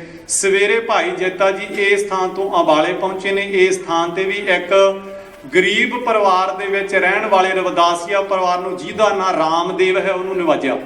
ਗੁਰੂ ਪਾਤਸ਼ਾਹ ਜੀ ਦਰਸ਼ਨ ਕੀਤੇ। ਤੀਜਾ ਪੜਾ ਇੱਥੋਂ ਆਉਂਦਿਆਂ ਹੋਇਆਂ ਚੰਡੀਗੜ੍ਹ ਦੇ ਕੋਲੇ ਨਾਢਾ ਸਾਹਿਬ ਜਿਹੜਾ ਗੁਰਦੁਆਰਾ ਹੈ, ਇੱਥੇ ਦਰਗਾਹੀ ਸ਼ਾਹ ਇੱਕ ਫਕੀਰ ਸੀ, ਉਹਦੀ ਝੁੱਗੀ ਦੇ ਕੋਲ ਭਾਈ ਸਾਹਿਬ ਜੀ ਰੁਕੇ ਨੇ, ਬਾਣੀ ਪੜ੍ਹ ਰਹੇ ਨੇ। ਤੇ ਦਰਗਾਹੀ ਸ਼ਾਹ ਬਾਹਰ ਨਿਕਲ ਕੇ ਪੁੱਛਦਾ ਹੈ, ਮੈਨੂੰ ਇਦਾਂ ਲੱਗਦਾ ਹੈ ਜਿਵੇਂ ਨਾਨਕ ਦਾ ਸਿੱਖ ਹੋਵੇਂ। ਕਹਿੰਦਾ ਲੱਗਦਾ ਹੈ ਕਿਸੇ ਆਨੰਦਪੁਰ ਵਾਲੇ ਪਾਸੇ ਨੂੰ ਤਾਂ ਨਹੀਂ ਕਿਤੇ ਤੂੰ ਚੱਲਿਆ? ਕਹਿਣ ਲੱਗਾ ਜੀ ਹਾਂ, ਉੱਥੇ ਹੀ ਚੱਲਿਆ ਹਾਂ। ਕਹਿੰਦੇ ਜਾ ਕੇ ਤੇਗ ਬਹਾਦਰ ਪਾਤਸ਼ਾਹ ਜੀ ਨੂੰ ਸੁਨੇਹਾ ਦੇ ਦੇ ਵੀ ਜਿਹੜਾ ਬੂਟਾ ਤੁਸੀਂ ਲਾਇਆ ਸੀ ਅੱਜ ਉਹ ਪੱਕ ਕੇ ਤਿਆਰ ਹੋ ਗਿਆ ਹੈ, ਮੇਰੇ ਜੀਵਨ ਦੇ ਆਖਰੀ ਪਲ ਨੇ, ਕਿਤੇ ਜਾਂਦਿਆਂ ਜਾਂਦਿਆਂ ਮੈਨੂੰ ਵੀ ਨਿਵਾਜ ਜਾਣ ਇਸ ਥਾਂ ਤੇ ਆਣ ਕੇ। ਭਾਈ ਸਾਹਿਬ ਜੈਤਾ ਜੀ ਨੇ ਉਸ ਥਾਂ ਤੇ ਉਸ ਫਕੀਰ ਨੂੰ ਵੀ ਦਰਸ਼ਨ ਕਰਾਏ। ਉਹਨੇ ਰੋਂਦਿਆਂ ਦਰਸ਼ਨ ਕੀਤੇ ਤੇ ਨਾਲ ਕਹਿਣ ਲੱਗਾ ਵੀ ਹੁਣ ਇਹ ਗੁਰਿਆਈ ਦੀ ਜ਼ਿੰਮੇਵਾਰੀ ਕਿਹਨੂੰ ਸੌਂਪੀ ਗਈ ਹੈ? ਭਾਈ ਸਾਹਿਬ ਜੀ ਨੇ ਦੱਸ ਦਿੱਤਾ ਵੀ ਗੁਰੂ ਗੋਬਿੰਦ ਰਾਏ ਜੀ ਇਸ ਵੇਲੇ ਗੁਰਿਆਈ ਗੱਦੀ ਤੇ ਸੁਭਾਏਮਾਨ ਨੇ। ਕਹਿੰਦੇ ਉਹਨਾਂ ਨੂੰ ਮੇਰੇ ਵੱਲੋਂ ਬੇਨਤੀ ਕਰਨੀ ਵੀ ਇਸ ਗਰੀਬ ਨੂੰ ਨਿਵਾਜਣ। ਇਸ ਥਾਂ ਤੋਂ ਸੀਸ ਲੈ ਕੇ ਭਾਈ ਜੈਤਾ ਜੀ ਕੀਰਤਪੁਰ ਦੀ ਧਰਤੀ ਤੇ, ਜਿੱਥੇ ਅੱਜ ਕੱਲ੍ਹ ਗੁਰਦੁਆਰਾ ਬਿਬਾਨਗੜ੍ਹ ਹੈ, ਉਸ ਥਾਂ ਤੇ ਪਹੁੰਚੇ ਨੇ। ਆਨੰਦਪੁਰ ਦੀ ਧਰਤੀ ਤੇ ਸੁਨੇਹਾ ਭੇਜਿਆ, ਕਿਉਂਕਿ ਇਸ ਥਾਂ ਤੇ 6ਵੇਂ ਪਾਤਸ਼ਾਹ ਤੇ 7ਵੇਂ ਪਾਤਸ਼ਾਹ ਜੀ ਵੀ ਜੋਤੀ ਜੋਤ ਸਮਾਏ ਸਨ, ਵੀ ਸੰਸਕਾਰ ਜਿਹੜਾ ਸੀਸ ਦਾ ਕਿੱਥੇ ਕਰਨਾ ਹੈ। ਗੋਬਿੰਦ ਰਾਏ ਪਾਤਸ਼ਾਹ ਜੀ ਨੂੰ ਸੁਨੇਹਾ ਭੇਜਿਆ ਗਿਆ, ਮਾਤਾ ਜੀ ਨੂੰ ਸੁਨੇਹਾ ਭੇਜਿਆ ਗਿਆ, ਤੇ ਅੱਗੋਂ ਸਵਾਗਤ ਕਰਨ ਵਾਸਤੇ ਗੋਬਿੰਦ ਪਾਤਸ਼ਾਹ ਜੀ ਆਪ ਚੱਲੇ ਨੇ। ਮਾਤ ਨਾਨਕੀ ਜੀ ਵੀ ਤੁਰੇ ਨੇ, ਜਿਹੜੇ ਗੁਰੂ ਪਾਤਸ਼ਾਹ ਜੀ ਦੇ ਮਾਤਾ ਨੇ। ਉਹਨਾਂ ਦੇ ਮਹਿਲ ਮਾਤਾ ਗੁਜਰੀ ਜੀ ਤੇ ਬਹੁਤ ਸਾਰੇ ਸਿੱਖ ਸੰਗਤਾਂ ਆਈਆਂ ਨੇ। ਬਿਬਾਨਗੜ੍ਹ ਵਾਲੀ ਥਾਂ ਤੇ ਆਣ ਕੇ ਸਭ ਤੋਂ ਪਹਿਲਾਂ ਕੰਬਦੇ ਹੱਥਾਂ ਨਾਲ ਮਾਤਾ ਨਾਨਕੀ ਨੇ ਦਰਸ਼ਨ ਕੀਤੇ ਨੇ, ਜਿਨੇ ਪੁੱਤਰ ਨੂੰ ਲੰਮਾ ਸਮਾਂ ਪਾਲਿਆ, ਨਾਲ ਰਿਹਾ ਸੀ ਧੀਆਂ ਪੁੱਤਰਾਂ ਵਾਲੇ ਹਾਂ। ਮਾਂ ਵਾਸਤੇ ਪੁੱਤਰ ਨੂੰ ਇਸ ਸ਼ਕਲ ਵਿੱਚ ਦੇਖਣਾ ਬਹੁਤ ਔਖਾ ਹੈ। ਜਦੋਂ ਕਿਤੇ ਮਾਂ ਪਿਓ ਨੂੰ ਬੱਚਿਆਂ ਦੀ ਅਰਥੀ ਕੰਧਿਆਂ ਤੇ ਚੱਕਣੀ ਪੈ ਜਾਵੇ ਨਾ, ਉਹਨਾਂ ਦੀਆਂ ਲੱਤਾਂ ਤੇ ਉਹਨਾਂ ਦਾ ਧੜ ਜਿਹੜਾ ਹੈ ਟੁੱਟ ਜਾਂਦਾ ਹੈ। ਮਾਤਾ ਨਾਨਕੀ ਨੇ ਆਣ ਕੇ ਦਰਸ਼ਨ ਕੀਤੇ। ਰੱਬੀ ਰਜਾ ਵਿੱਚ ਰਹਿਣ ਵਾਲੀ ਮਾਂ ਸਿਰ ਤੇ ਹੱਥ ਰੱਖ ਕੇ ਕਹਿਣ ਲੱਗੀ, ਪੁੱਤਰਾ ਬੁੱਲਾਂ ਤੇ ਮੁਸਕਰਾਹਟ ਤਾਂ ਉਹੀ ਹੈ ਜਿਹੜੀ ਤਖਤ ਤੇ ਬੈਠਿਆਂ ਵੀ ਕਿਸੇ ਵੇਲੇ ਸੀ। ਉਦੋਂ ਬਾਅਦ ਮਾਤਾ ਗੁਜਰੀ ਦੀ ਵਾਰੀ ਆਈ, ਕਹਿਣ ਲੱਗੀ, ਪਾਤਸ਼ਾਹ ਜੀ ਤੁਹਾਡੀ ਤੋੜ ਨਿਭ ਗਈ, ਮੇਰੀ ਤੁਹਾਡੇ ਚਰਨਾਂ ਵਿੱਚ ਅਰਦਾਸ ਬੇਨਤੀ ਹੈ। ਆ ਗੁਜਰੀ ਨੇ ਵੀ ਕਈ ਔਖੇ ਪਲ ਗੁਜ਼ਾਰਨੇ ਨੇ, ਤੁਹਾਡੀ ਕਿਰਪਾ ਨਾਲ ਮੇਰੀ ਵੀ ਜੀਵਨ ਦੀ ਬਾਜੀ ਗੁਜ਼ਰ ਜਾਵੇ। ਗੁਰੂ ਗੋਬਿੰਦ ਸਿੰਘ ਪਾਤਸ਼ਾਹ ਜੀ ਨੇ ਦਰਸ਼ਨ ਕੀਤੇ। ਦਰਸ਼ਨ ਕਰਦਿਆਂ ਸਾਰ ਗੁਰੂ ਪਾਤਸ਼ਾਹ ਜੀ ਨੇ ਇਹ ਬਚਨ ਪੜ੍ਹੇ, ਕਹਿੰਦੇ ਤਿਲਕ ਜਨਿਉ ਰਾਖਾ ਪ੍ਰਭ ਤਾਕਾ, ਕੀਨੋ ਬੜੋ ਕਲੂ ਮੈਂ ਸਾਕਾ। ਕਹਿੰਦੇ ਧਰਮ ਹੇਤ ਇਤੀ ਜਿਨ ਕਰੀ, ਸੀਸ ਦਿਆ ਪਰ ਸੀਨਾ ਉਚਰੀ, ਨਾਟਕ ਚੇਟਕ ਕੀਏ ਕੁਕਾਜਾ, ਪ੍ਰਭ ਲੋਗਨ ਕਹੇ ਆਵਤ ਲਾਜਾ। ਅਖੀਰ ਤੇ ਕਹਿੰਦੇ ਨੇ ਠੀਕਰ ਫੋਰ ਦਲੀਸ ਸਿਰ ਪ੍ਰਭੁਰ ਕੀਆ ਪਿਆਨ, ਤੇਗ ਬਹਾਦਰ ਸੀ ਕਿਰਿਆ ਕਰੀ ਨਾ ਕਿਨਹੂ ਆਣ। ਅੱਗੇ ਕੀ ਕਹਿੰਦੇ ਨੇ, ਤੇਗ ਬਹਾਦਰ ਕੇ ਚਲਤ ਭਇਓ ਜਗਤ ਕੋ ਸੋਕ, ਹੈ ਸਭ ਜਗ ਭਇਓ। ਭਾਵੇਂ ਇਹਦੇ ਅਰਥ ਕੁਝ ਟੀਕਾਕਾਰਾਂ ਨੇ ਇਹ ਵੀ ਕੀਤੇ ਨੇ ਵੀ ਸਾਰੀ ਦੁਨੀਆ 'ਚ ਹਾਹਾਕਾਰ ਮਚ ਗਈ। ਦੂਜੇ ਪਾਸੇ ਇੱਕ ਵਿਦਵਾਨ ਨੇ ਅਰਥ ਕੀਤੇ ਨੇ ਵੀ ਦੁਨੀਆ ਦੇ ਲੋਕ ਕੇਵਲ ਮਾਇਆ ਦੇ ਸੰਬੰਧੀ ਤੇ ਗਰਜਦੇ ਨੇ। ਦੁਨੀਆ ਤੇ ਕੋਈ ਐਸਾ ਮਰਦ ਵੀ ਹੈ ਜਿਹੜਾ ਕਿਸੇ ਯਤੀਮ ਨੂੰ, ਬੇਸਹਾਰੇ ਨੂੰ ਤੇ ਗੈਰਾਂ ਨੂੰ ਵੀ ਆਪਣੀ ਛਾਤੀ ਨਾਲ ਲਾ ਕੇ ਪਿਆਰ ਦੇਣ ਵਾਲਾ ਹੈ। ਇੱਥੇ ਦੁਨੀਆ ਦੇ ਲੋਕ ਕੇਵਲ ਸਵਾਰਥ ਨਾਲ ਜੁੜਦੇ ਨੇ। ਕਹਿੰਦੇ ਹੈ ਕੇਵਲ ਸਵਾਰਥ ਵਾਲੇ ਨਹੀਂ, ਧਰਮੀ ਵੀ ਹੈਗੇ ਨੇ ਜਿਹੜੇ ਕਿਸੇ ਡਿੱਗੇ ਨੂੰ ਗਲ ਨਾਲ ਲਾਉਂਦੇ ਨੇ। ਪੈਰਾਂ ਵਿੱਚ ਰੋਲਣ ਵਾਲੇ ਦੁਨੀਆ ਦੇ ਲੋਕ ਬਹੁਤ ਪਏ ਨੇ। ਕਹਿੰਦੇ ਹੈ ਸਭ ਜਗ ਭਇਓ, ਜੈ ਸੁਰ ਲੋਕ। ਗੁਰੂ ਪਾਤਸ਼ਾਹ ਜੀ ਇਸ ਸਥਾਨ ਤੋਂ ਨਗਰ ਕੀਰਤਨ ਦੀ ਸ਼ਕਲ ਵਿੱਚ ਸਿੱਖ ਸੰਗਤਾਂ ਦੇ ਨਾਲ ਆਨੰਦਪੁਰ ਦੀ ਧਰਤੀ ਤੇ ਪਹੁੰਚੇ ਨੇ, ਜਿੱਥੇ ਅੱਜ ਕੱਲ੍ਹ ਸੀਸਗੰਜ ਗੁਰਦੁਆਰਾ ਬਣਿਆ ਹੈ। ਇਸ ਥਾਂ ਤੇ ਚਿਤਾ ਚਿਣ ਕੇ ਗੁਰੂ ਪਾਤਸ਼ਾਹ ਜੀ ਦੇ ਸੀਸ ਦਾ ਸੰਸਕਾਰ ਕੀਤਾ। ਦੁਨੀਆ ਦੀ ਹਿਸਟਰੀ ਵਿੱਚ ਇਹ ਪਹਿਲੀ ਵਾਰ ਹੋਇਆ ਜਦੋਂ ਕਿਸੇ ਧਰਮੀ ਪੁਰਸ਼ ਦੇ ਸੀਸ ਦਾ ਸੰਸਕਾਰ ਕਿਸੇ ਹੋਰ ਥਾਂ ਤੇ ਹੋਇਆ ਤੇ ਧੜ ਦਾ ਸੰਸਕਾਰ ਦਿੱਲੀ ਵਿੱਚ ਕੀਤਾ ਗਿਆ। ਸੀਸ ਗੁਰੂ ਪਾਤਸ਼ਾਹ ਜੀ ਦਾ ਆਨੰਦਪੁਰ ਦੀ ਧਰਤੀ ਤੇ ਸੰਸਕਾਰਿਆ ਗਿਆ ਅਤੇ ਧੜ ਜਿਹੜਾ ਸੀ ਉਹ ਦਿੱਲੀ ਦੀ ਧਰਤੀ ਤੇ ਸੰਸਕਾਰ ਕੀਤਾ ਗਿਆ। ਸੰਸਕਾਰ ਕਰਨ ਤੋਂ ਬਾਅਦ ਮਗਰ ਕਤਾਰ ਦੇ ਵਿੱਚ ਭਰੇ ਹੋਏ ਮਨ ਨਾਲ ਸਿੱਖ ਸੰਗਤਾਂ ਵੀ ਖੜੀਆਂ ਨੇ। ਭਾਈ ਜੈਤਾ ਜੀ ਵੀ ਖੜੇ ਨੇ। ਉਹਨੂੰ ਕੋਲ ਬੁਲਾ ਕੇ ਪਾਤਸ਼ਾਹ ਜੀ ਨੇ ਸੀਨੇ ਨਾਲ ਲਾ ਕੇ ਵਰ ਦਿੱਤਾ ਸੀ, ਰੰਗਰੇਟਾ ਗੁਰੂ ਕਾ ਬੇਟਾ। ਗੁਰੂ ਪਾਤਸ਼ਾਹ ਜੀ ਨੇ ਕਹਿ ਕੇ ਨਵਾਜਿਆ। ਭਾਵੇਂ ਇਸ ਸਾਰੇ ਖਾਲਸੇ ਨੂੰ ਵੀ ਆਪਣੇ ਬੇਟੇ ਕਿਹਾ ਹੈ, ਪਰ ਇਦੋਂ ਪਹਿਲਾਂ ਰੰਗਰੇਟੇ ਨੂੰ ਗੁਰੂ ਪਾਤਸ਼ਾਹ ਜੀ ਨੇ ਆਪਣੇ ਬੇਟੇ ਕਿਹਾ। ਦੂਜੇ ਥਾਂ ਤੇ ਗਨੀ ਖਾਂ ਤੇ ਨਬੀ ਖਾਂ ਨੂੰ ਵੀ ਆਪਣੇ ਪੁੱਤਰਾਂ ਦਾ ਖਿਤਾਬ ਪਾਤਸ਼ਾਹ ਜੀ ਨੇ ਦਿੱਤਾ ਸੀ। ਕਹਿਣ ਲੱਗੇ ਕੋਈ ਮੰਗ। ਭਾਈ ਜੈਤਾ ਜੀ ਕਹਿਣ ਲੱਗੇ ਕੇਵਲ ਅੰਮ੍ਰਿਤਸਰ ਦੇ ਦਰਸ਼ਨ ਇਸ਼ਨਾਨ ਚਾਹੀਦੇ ਨੇ। ਇਹ ਭਾਈ ਜੈਤਾ ਜੀ ਨੇ ਵੀ 1699 ਦੀ ਵਿਸਾਖੀ ਨੂੰ ਅੰਮ੍ਰਿਤ ਛਕਿਆ। ਚਮਕੌਰ ਦੀ ਗੜੀ ਵਿੱਚ ਆਣ ਕੇ ਇਹਨਾਂ ਨੇ ਵੀ ਸ਼ਹੀਦੀ ਜਾਮ ਪੀਤਾ ਸੀ, ਭਾਈ ਜੈਤਾ ਜੀ ਨੇ ਵੀ।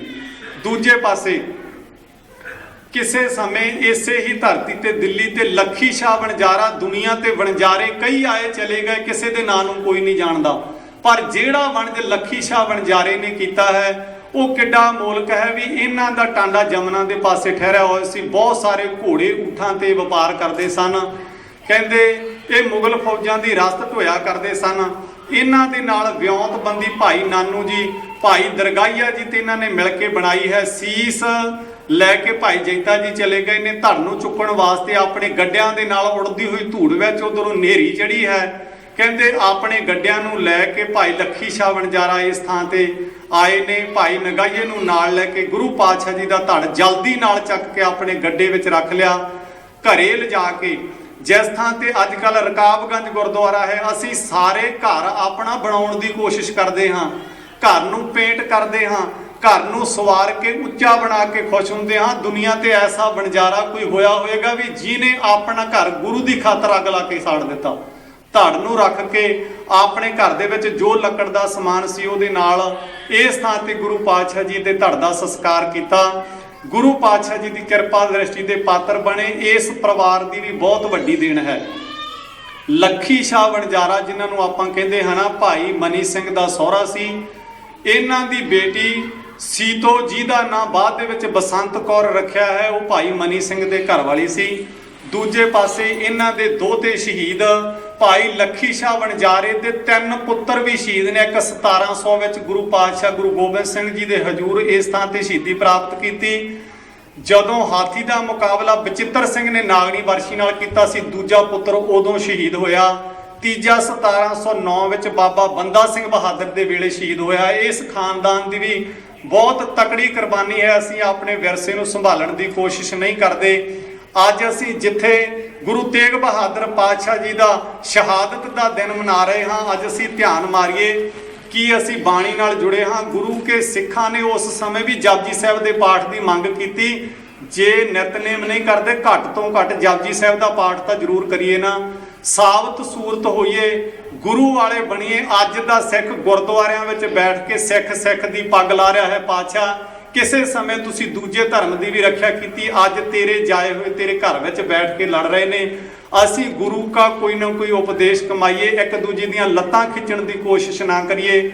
ਜੇ ਅਸੀਂ ਇਹ ਗੁਰਪੁਰਬ ਮਨਾ ਰਹੇ ਹਾਂ, ਗੁਰੂ ਦੀ ਕਿਸੇ ਸਿੱਖਿਆ ਤੇ ਵੀ ਅਮਲ ਕਰ ਲਵਾਂਗੇ, ਸਾਡਾ ਜੰਮਣਾ ਮਰਨਾ ਕੱਟਿਆ ਜਾਏਗਾ।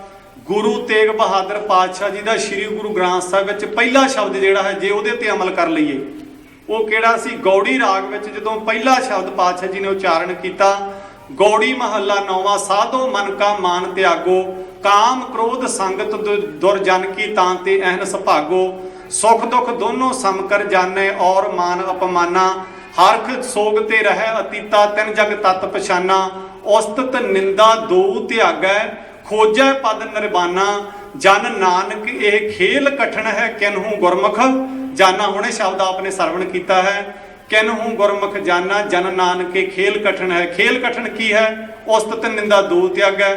ਖੇਲ ਕਠਨ ਕੀ ਹੈ? ਸਾਧੋ ਮਨ ਕਾ ਮਾਣ ਤਿਆਗੋ। ਹੰਕਾਰ ਵਿੱਚ ਹੀ ਭੱਜੇ ਫਿਰਦੇ ਨਾ, ਬੰਦੇ ਨੂੰ ਬੰਦਾ ਨਹੀਂ ਸਮਝਦੇ, ਦੂਜੇ ਦੀਆਂ ਲੱਤਾਂ ਖਿੱਚਦੇ ਆ, ਸਿੱਖ ਦੀ ਬੇਇੱਜ਼ਤੀ ਕਰ ਰਿਹਾ ਹੈ। ਗੁਰੂ ਪਾਤਸ਼ਾਹ ਜੀ ਦਾ ਜੇ ਪਹਿਲਾ ਇਹੀ ਸ਼ਬਦ ਹੀ ਹਿਰਦੇ ਵਿੱਚ ਵਸਾ ਲਈਏ, ਸਾਡਾ ਭਲਾ ਹੋ ਸਕਦਾ ਹੈ। ਪਹਿਲਾ ਸ਼ਬਦ ਸੀ ਸਾਧੋ ਮਨ ਕਾ ਮਾਣ ਤਿਆਗੋ, ਤੇ ਜਿਹੜੇ ਮਾਣ ਤਿਆਗ ਦਿੰਦੇ ਨੇ ਫਿਰ ਉਹਨਾਂ ਦੀ ਅਵਸਥਾ ਕੀ ਬਣਦੀ? ਅਖੀਰਲਾ ਸ਼ਬਦ ਕੀ ਹੈ? ਜਿਹੜਾ ਅਖੀਰਲਾ 57 ਸ਼ਲੋਕ ਭੋਗ ਦੇ ਜਿਹੜੇ ਪਾਤਸ਼ਾਹ ਜੀ ਨੇ ਉਚਾਰਨ ਕੀਤੇ ਨੇ, ਉੱਥੇ ਕਹਿੰਦੇ ਨੇ ਜਿਹੜੇ ਮਾਣ ਤਿਆਗ ਕੇ ਨਾਮ ਨਾਲ ਜੁੜ ਗਏ, ਨਾਮ ਰਹਿਓ ਸਾਧੂ ਰਹਿਓ ਗੁਰ ਗੋਬਿੰਦ, ਕਹੋ ਨਾਨਕ ਇਹ ਜਗਤ ਮੈਂ ਕਿਨ ਜਪਿਓ ਗੁਰਮੰਤ, ਰਾਮ ਨਾਮ ਔਰ ਮੈਂ ਗਹਿਓ, ਜਾ ਕੇ ਸਿਮਰ ਸਮ ਨਹੀਂ ਕੋਏ, ਜੇ ਸਿਮਰਤ ਸੰਕਟ ਮਿਟੈ ਦਰਸ ਤੁਹਾਰੋ ਹੋਏ। ਜੇ ਗੁਰੂ ਦੇ ਕਿਸੇ ਉਪਦੇਸ਼ ਨੂੰ ਹਿਰਦੇ ਵਿੱਚ ਵਸਾ ਲਵਾਂਗੇ, ਸਾਨੂੰ ਇਹ ਅਵਸਥਾ ਪ੍ਰਾਪਤ ਹੋਏਗੀ। ਇਹ ਲੋਕ ਸੁਖੀਏ ਪਰਲੋਕ ਸੁਹੇਲੇ, ਨਾਨਕ ਹਰ ਪ੍ਰਭ ਆਪੇ ਮੇਲੇ। ਗੁਰੂ ਪਾਤਸ਼ਾਹ ਦੇ ਦਰ ਤੇ ਅਸੀਂ ਆਉਂਦੇ ਰਹੇ ਜਾਂਦੇ ਰਹੇ, ਜੇ ਗੁਰੂ ਦੇ ਉਪਦੇਸ਼ ਨੂੰ ਹਿਰਦੇ ਵਿੱਚ ਨਾ ਵਸਾਇਆ, ਸਾਡਾ ਭਲਾ ਨਹੀਂ ਹੋਏਗਾ। ਸਤਿਗੁਰ ਕੀ ਪ੍ਰਤੀਤ ਨਾ ਆਈਆ, ਸ਼ਬਦ ਨਾ ਲਾਗੋ ਭਾਓ, ਉਸ ਨੂੰ ਸੁਖ ਨਾ ਉਪਜੈ ਭਾਵੇਂ 100 ਗੇੜਾ ਆਵੋ ਜਾਓ। ਹੋਈਆਂ ਬੇਅੰਤ ਭੁੱਲਾਂ ਸਾਰੀਆਂ ਮੇਰੀਆਂ ਨੇ ਖਿਮਾ ਕਰ ਦੇਣੀਆਂ, ਵਿਚਾਰ ਗੁਰੂ ਕੀ ਜਾਣ ਕੇ ਹਿਰਦੇ ਅੰਦਰ ਥਾਂ ਦੇਣੀ। ਆਓ ਅਸੀਂ ਵੀ ਗੁਰੂ ਦੇ ਚਰਨਾਂ ਕਮਲਾਂ ਨਾਲ ਜੁੜ ਕੇ ਖੰਡੇ ਬਾਟੇ ਦੀ ਪਹੁਲ ਲੈ ਕੇ ਗੁਰੂ ਵਾਲੇ ਬਣ ਜਾਈਏ। ਪਿਆਰ ਸਹਿਤ ਫਤਿਹ ਪ੍ਰਵਾਨ ਕਰੋ ਜੀ। ਵਾਹਿਗੁਰੂ ਜੀ ਕਾ ਖਾਲਸਾ, ਵਾਹਿਗੁਰੂ ਜੀ ਕੀ ਫਤਿਹ।